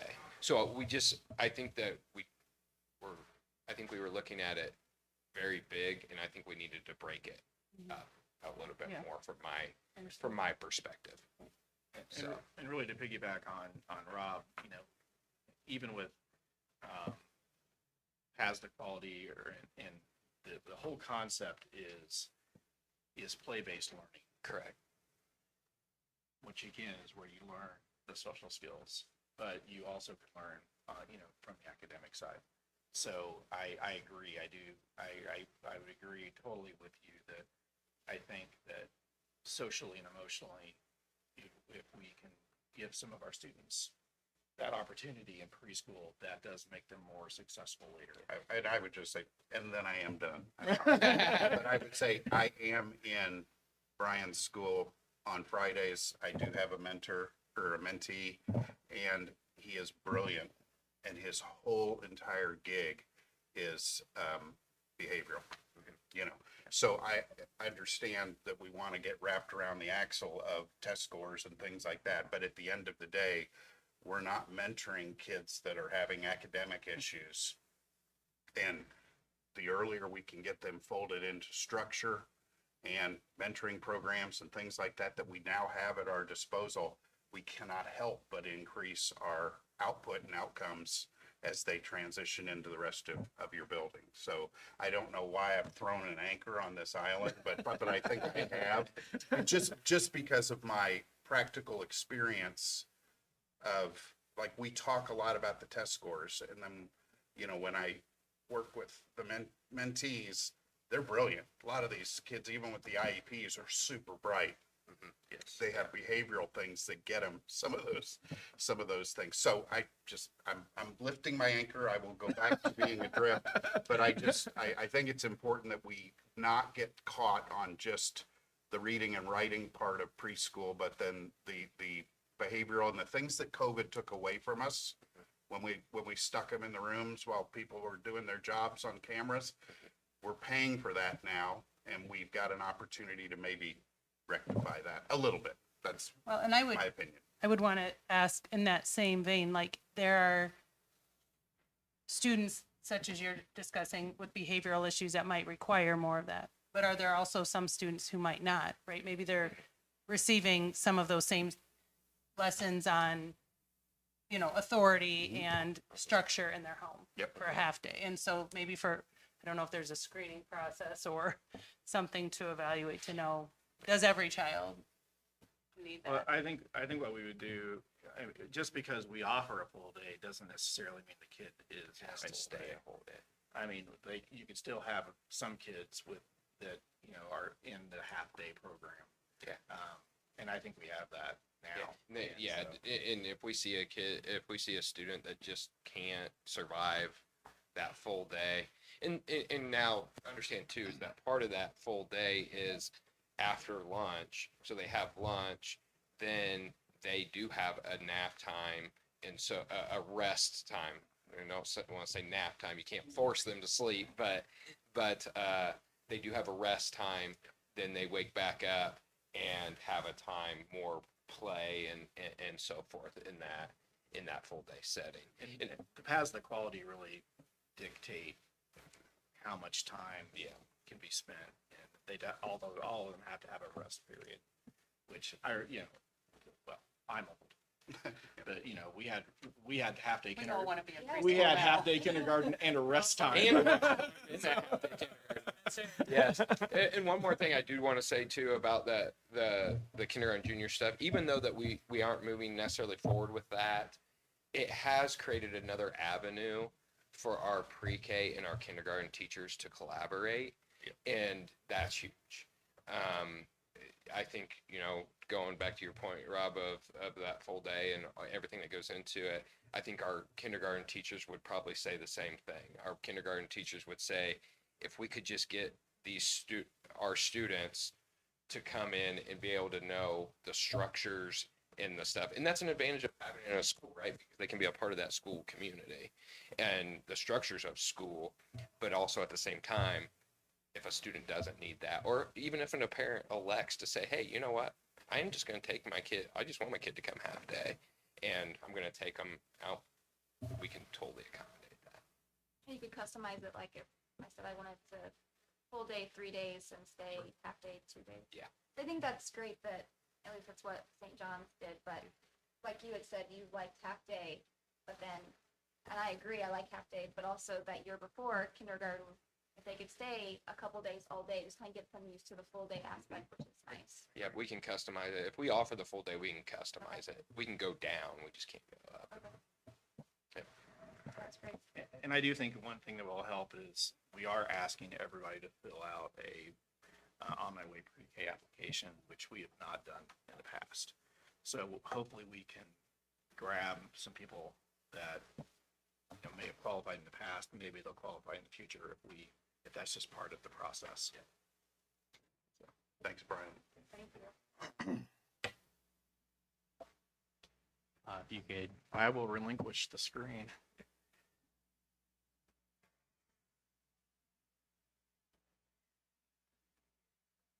Sorry.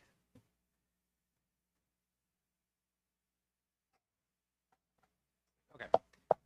I've got two things to eventually.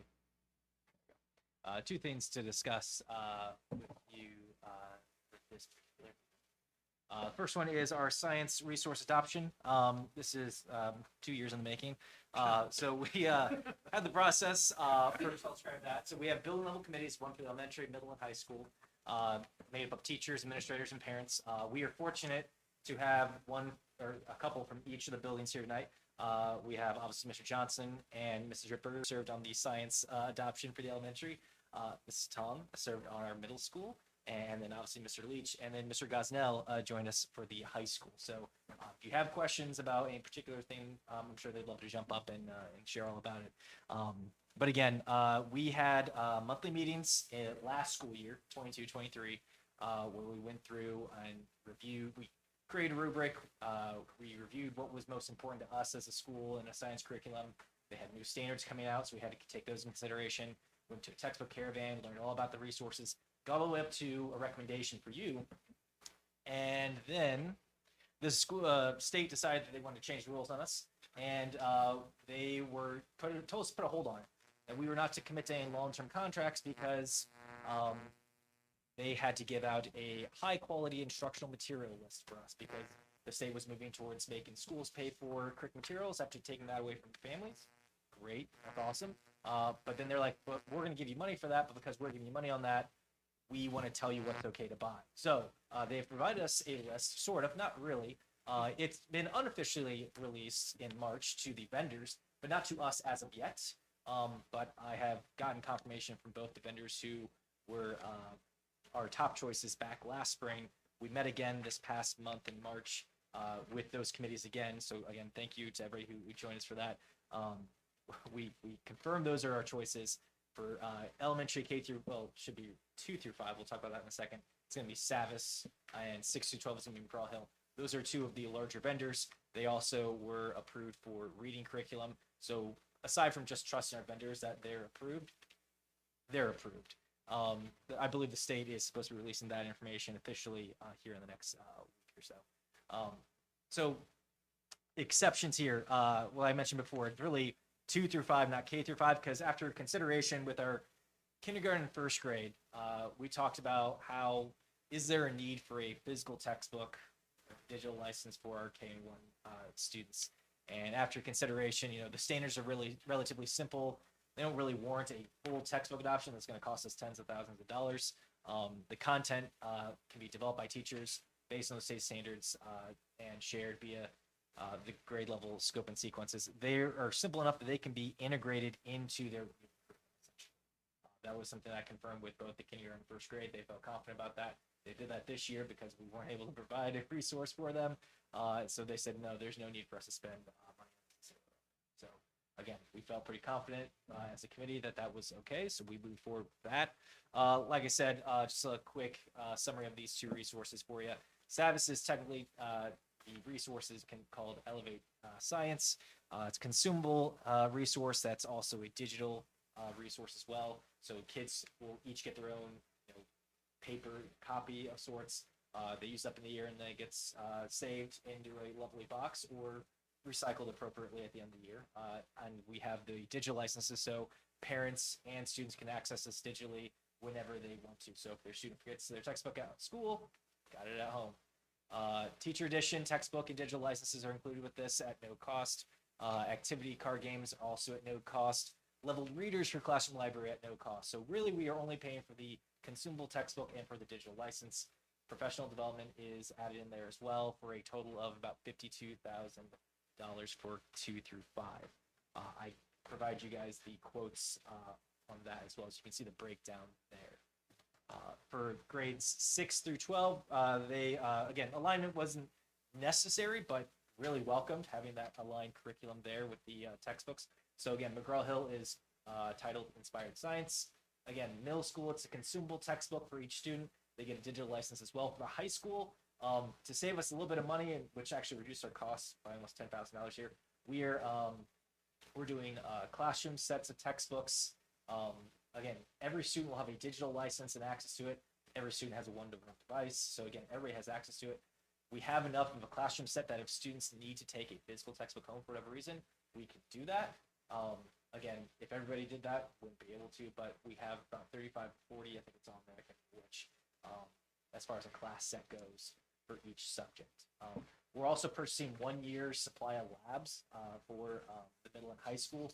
They obviously would love to sell us the renewable things, but considering that we don't necessarily always use those resources and then we'd be paying for things we're not using, talking with our science teachers, we determined that it'd be easier to get the initial to see what we use and then purchase everything else through Amazon. So again, a little bit of a savings there as well. Again, that comes with teacher edition textbooks and digital licenses, professional development. The total for the for the middle school and high school comes out to $121,000 for a grand total estimate of around $173,939.04. We'll need to, like I said, replenish those lab supplies annually. Again, cheaper through a third party there. And we actually, I talked with Brooke and our vendors. We're going to actually split that payment because, again, we have, lots of things to pay for, right? And so anything to kind of ease the burden each year is great for us. So we're going to split that payment over 2 years, half now, half next school year. August. So that is the plan for the textbook adoption for science. Questions on what we are spending our money on? Or if you would like to hear from anybody on one of the committees. We said the elementary books were consumable? Yes, consumable. So writing them, they're So we'll have basically to like buy a them paperback. again. No, so it's a contract, so they will send us new ones next year. Okay, so the 52,000 covers. Yes. How many years? 6 years. 6 years, okay. Yeah. Great. Yeah. Now the joke is that science changes, so how long the textbooks? I'd say more so for the high school. I don't think it changes too much for our elementary, but yeah, that's always a kind of a running joke.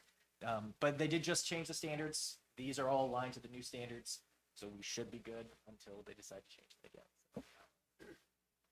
All right. If there's no questions on that. Well, no, I have one more. Oh yeah, go right ahead. Sorry. We have to approve them. Yes. Sight unseen? Like, we don't ever get to see the books? You want to see a physical? I can provide you a physical copy of the book if you really want. That's why we have an advisory committee who goes through that for you. I know. And makes a recommendation. If you would like to see that, I can absolutely provide you. Okay.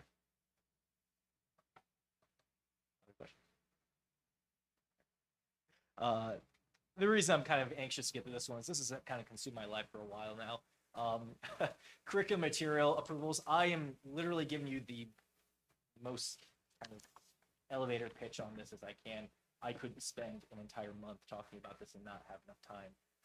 There's really a lot to it. So I'm going to try to narrow this down to what's essential for you guys to kind of help make decisions on this moving forward as we start talking about adoptions next month. So a little bit of vocabulary for you. These are not the technical definitions. These are our working definitions. This is kind of the way to make this more consumable for everybody to really, pardon the pun there, for everybody to kind of understand and work with. So again, curriculum materials are, in our definition, anything a student needs or uses to participate in a particular class. So whether that's a textbook, whether that is a marker, whether that's a piece of paper, whether that's a binder, a notebook, laptop, I don't know, whatever, marshmallows, if we got a class that teaches that kind of stuff. Again, anything that a student needs or uses and needs to use in that class, that's a curriculum material. We break those into two different types, either consumable or non-consumable. Consumable are things that are physically used up, so your tangible resources. Non-consumable would be the reusable or renewable resources, more of your digital content. Those are still, there's a lot of gray area in those definitions. I recognize that. This is really there's not a lot of great definition coming from the state on this. And so we, between Brooke and I and our staff, we spent a lot of time talking about curriculum materials and consumable versus non-consumable. So just want to give you that as a starting point. The policy 2510 is one that got adjusted last year about this time, about less than a year ago now. Superintendent shall, instead of may, it's now shall implement administrative guidelines for the selection of curriculum materials that include effective consultations with an advisory committee of parents and professional staff members at all appropriate levels. That continues to say the board shall retain curriculum materials adopted under Indiana Code, if appropriate, and authorize the purchase of supplemental materials to ensure continued alignment with academic standards adopted by the State Board of Education. So the two big things on there is that the superintendent now has to have an advisory committee.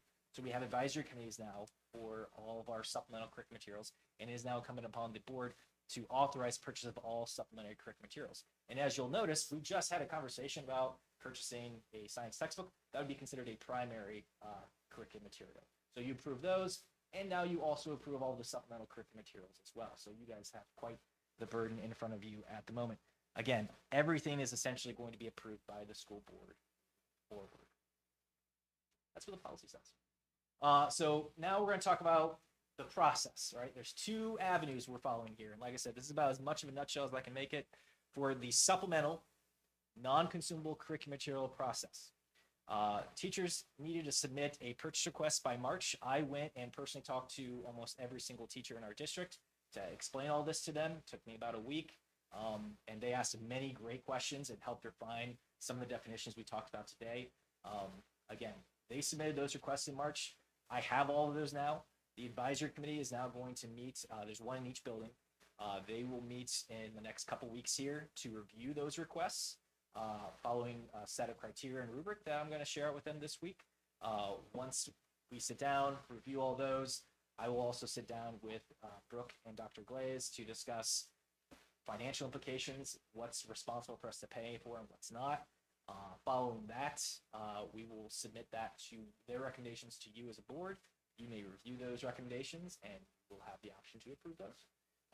Resources will then be allowed to be purchased for the fall semester. So again, the reason we want these approved by May is so that we have time to order them and get them delivered if necessary to our possession. The secondary approach to this is if it's a consumable one. If it's consumable, it's different, right? So non-consumable are those digital platforms. Those are the things that I imagine most people would be more concerned about. Is there some nefarious thing within that curriculum resource? It's why we have an advisory committee to review those in more detail for you. The consumable materials are more of your things like paper, notebooks, pencils, like things that you don't need a committee to review to say, yeah, we're going to need this. So these consumable materials, again, teachers simply need to detail what are the necessary consumable materials in a budget sheet for each course or grade level that they teach. That allows us to track it because the state requires us to submit to them what it is that we're buying. So that way they know what their money is going towards. The budget sheets are reviewed by building treasurers and administration to make sure that they are necessary and reasonable. After that, again, budget resources are added to the course and grade level scope and sequence, which you and all of the community will have access to review. You as a board will approve those and see, yep, this is all the material that all of the different courses are going to be utilizing in their course. We trust that our staff are professionals and have vetted this material accordingly. We will either approve, or if you have questions about a particular material, you may review those and ask questions. The approved budgets have been tracked for the 24-25 school year between Brooke and I. Again, to kind of recap, because I've said a lot of words and there's a lot of things in there, I'm sure there's a million questions because I still have questions. The textbook is your primary research option. You will have to approve that. So, for example, would be the science textbook we talked about today. Supplementary resources, again, if it's consumable, that's included in your scope and sequence. Non-consumable is part of that recommended by the advisory committee. Those are things that you will need to approve. And then finally, the scope and sequence documents themselves. What all that our teachers teach aligned to Indiana academic standards, those all get shared with you. You can review those to your heart's content, and you may decide, yes, we approve the fact that we're teaching Indiana state standards. Again, that's reviewed annually. It's publicly shared and accessible for our community to review if they have any questions about what it is that we were teaching our students. That is the nutshell. If you have questions, I would love to talk about it. You probably don't want to talk about it at the moment because there is a lot to it and we don't have all night, but feel free to communicate with me and I'll be happy to chat more about it. I will say that this is pretty much built airplane here. So It's a safe we're just trying to figure out, how to do this, and dotting all the i's, and crossing all the t's. So thank you, Scott, for learning as much as possible about this very vague law. The message we have sent is we will try to provide as much as we can for our teachers to be successful and our students to be successful, while also, again, towing that line of compliance. Yeah, thank you for all that work and the presentation tonight. Okay, moving along in our agenda.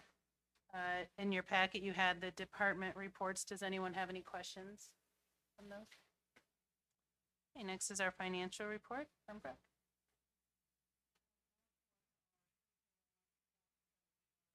Brooke, do you mind using your microphone, please? Thank you. Sorry, it's okay. March was our 3 payroll month, so we were monitoring balances closely. We finished in the education fund with $443,791, operations fund $609,090, and debt service remains at $240,323, and rainy day remains at $2,253,080. Later this month, our property tax cap loss report will be out. Last year when we were preparing the budget, the DLGF just provides us an estimate, which they estimated at $568,000. So closer to the end of this month, we'll have the actual number. And then if it's worse, we'll adjust our budget, scale down. If it's better, then, yay. Any questions on the reports? Okay, thank you, Brooke.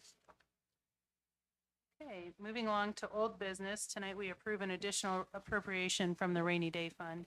At our February 12th meeting, we requested permission to advertise 2 additional appropriations of $325,000 from the rainy day fund and $88,380 from the operation fund. Advertisement was made in the Kokomo Tribune on February 21st and again on March 27th. The $88,380 appropriation from the operation fund was approved in our March meeting.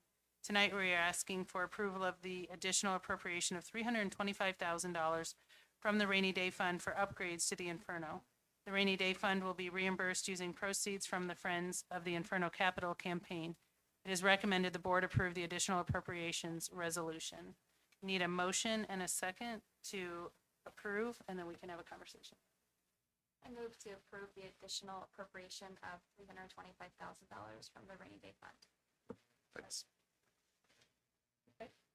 A question was brought up during one of our work sessions, just in regards to, I believe the question was just, what if funding isn't there, what happens next? Is that something you'd like to speak into, or someone on that committee?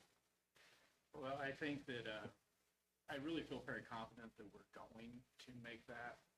If we do have a little bit of if we do come short just by a little bit, then it is part of the rainy day fund. It's not something we necessarily use for budgeting, so it's not exactly the end of the world.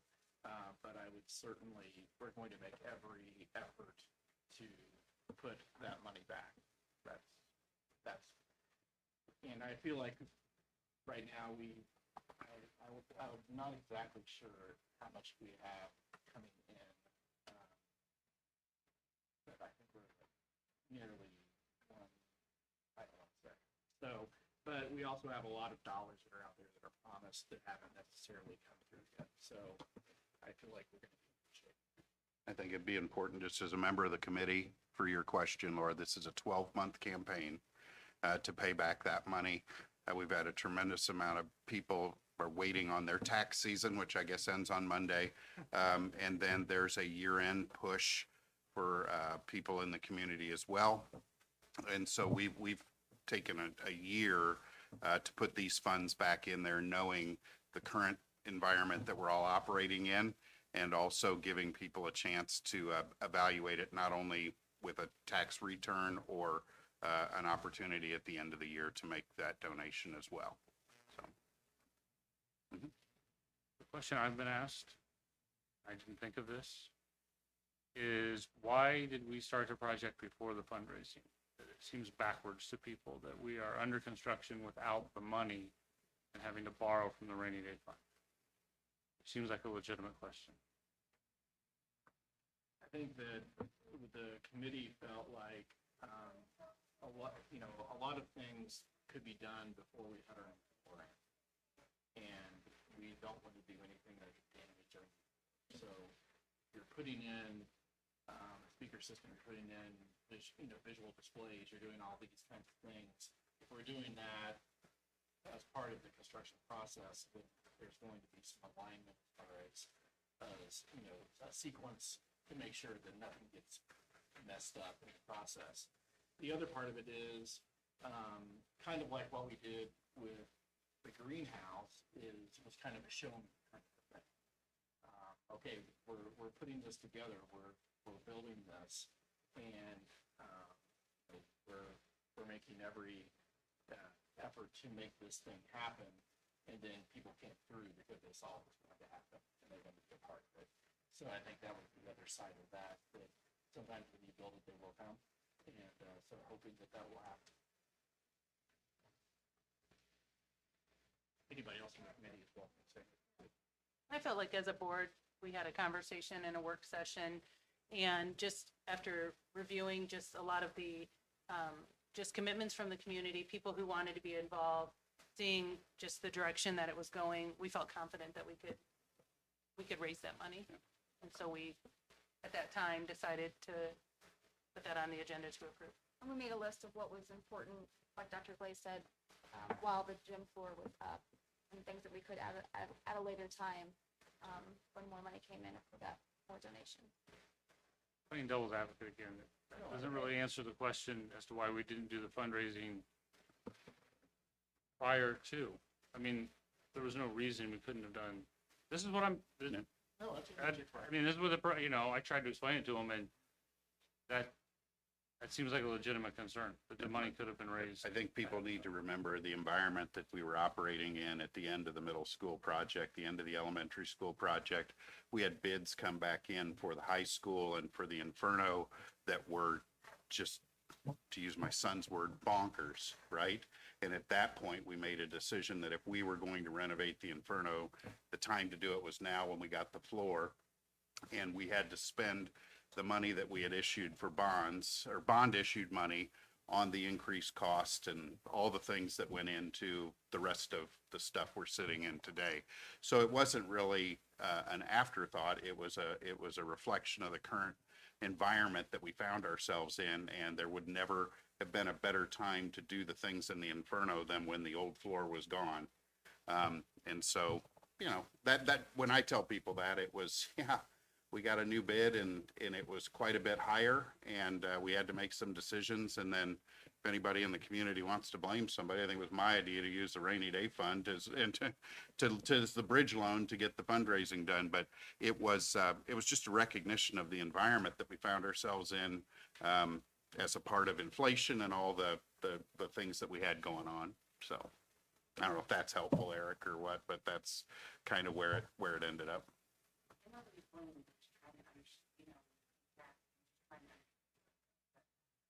I honestly,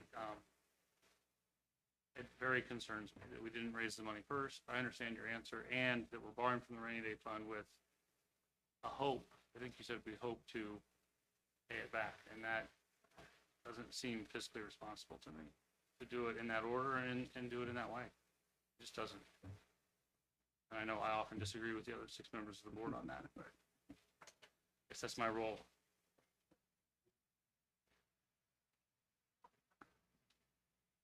Are there any other questions or comments? I guess, Laura, did that answer your public question sufficiently? Yeah, I mean, I think it did. I was Okay. asking that question prior to when we got to the meeting, and that is the overwhelming concern is why we didn't plant this stuff. So Yes, I understand. I respect your decision and just wanted to know the path forward. Thank you. Okay. All those in favor signify by saying aye. Aye. Opposed? Aye. Next, under new business, we need to approve the science curricular material adoption. By this time last year, the school corporation selected science materials through the committee process under the coordination of Mr. Jaworski for curricular materials adoption. With changes in textbook policy, Indiana Department of Education encouraged schools to place the adoption on hold for a year until greater clarity could be found on the process. This winter, the adoption committee assembled again and are ready to make their recommendation. We need a motion and a second to approve the material adoption. I would, with great thanks to Mr. Jaworski and the committee, move to approve the science curricular material. Second. Okay, are there any questions or comments? Yeah, I don't like approving things I haven't seen. I trust the committee and everything, but this is one of those things where boards get people coming in angry about what's in the textbook, and I don't know what's in the textbook. I know you guys spent a year doing it, but it's my name on the approval. So I'm a little surprised after a year we didn't see the textbooks ever. Our committee reviewed the textbook. I know. If you like a copy, I can 100% get you one. If, for what it's worth, and I know this doesn't really necessarily solve the problem as far as making the vote as of now. Voting it allows us to purchase it, but I don't have to necessarily push the button on that until we get that in your hands. But again, to the point, you're approving it now. So that's where we're currently at, though. It's a fair question, though. Well, and I think too, Eric, anytime that it's on our agenda, you're welcome to ask for one, and we can, I'm sure that we could get it ahead of time before our meeting as well. I guess I misread the agenda because Susan and I were just out. We thought, I didn't realize we were voting. It's my oversight. Yeah. I thought after a year we would have. I'm surprised there wasn't a board member on the committee either or involved in There some was. way. There I was. believe, wasn't Amber Rodabaugh initially on that? Can't Maybe I'm recall. saying it wrong. But I thought she was I think she was on the science adoption committee the I can first double time. check She that, was yeah. at one time. Mhm.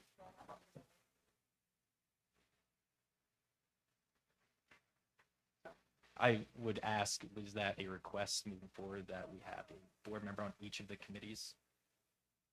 That's something for you guys to consider. Right, I mean, I think you've always extended an invitation, and generally someone has stepped forward to do that. I don't know that there's a protocol for it. I'm pretty sure that's what we did, but again, that's been a while ago, almost a year ago last fall. So, yeah, I'm positive that we did offer that up. But What is our timing on this, Scott? as far as it being required, we have Timing as far as when this needs to happen. I mean, it doesn't technically need to happen right now. The problem comes with if we wanted to get those textbooks into our teachers' hands before the summer so that they have the summer to plan those, we need it sooner than later. If we did it we approved it in May, they said it would take about 10 to 15 business days to get us at least the teacher editions. So, top of my head, Did we approve it at the special meeting next week? 1 week? Give me a chance to look at it? Absolutely. Can we do that? Yeah, Okay. absolutely. So we'll choose you. to table it for now. yes, Okay. absolutely. All right, thank you. Glad you thought about that. I didn't Yeah, think about that, so. I don't sign contracts I didn't read, and I really don't want to vote for a book I've never seen. I apologize to the committee. I trust you, I do, but it's us that's ultimately responsible for I get that. that decision. Yep. Complete. And I appreciate your work, and the $52,000 for 6 years, that is tremendous. I don't know how they do it. I It's mean, like $14 a book. we do the best we can. Yeah, I know you do. No, it's tremendous. I just would like to see it. And it's like I said, it's a fair question, and like I said, we have in the past. But looking at our initial list, I don't have a board member on. And that's our my high oversight, not school realizing we were approving it tonight. I thought it was just a presentation. or middle school. That's what it sounds like. I heard that as well.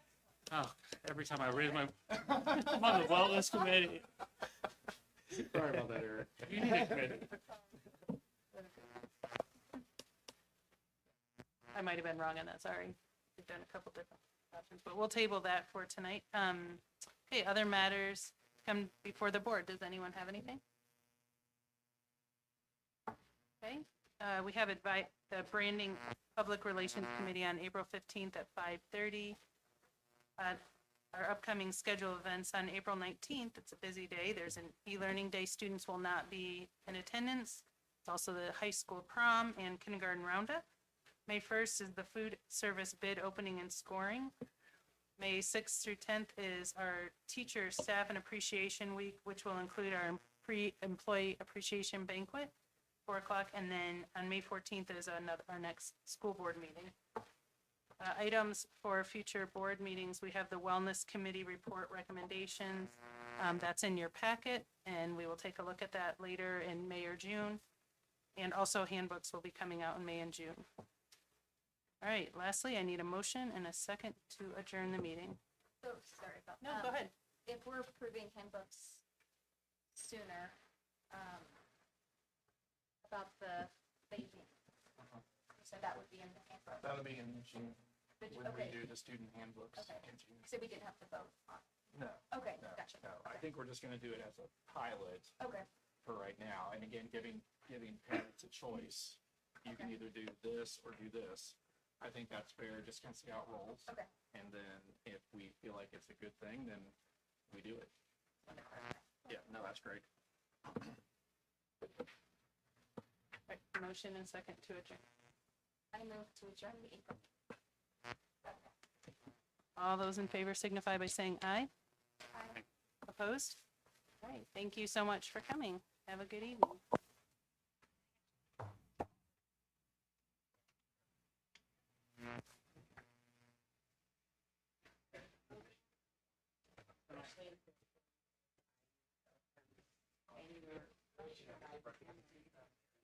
You need to, try to approve those things in the next week, the challenge, and I'll tell the board this in a minute. The insurance is dragging their feet to give us our quotes, but they're hoping to get them to us by the end of this week. But our former insurance policy, so there's a value. So he wants us to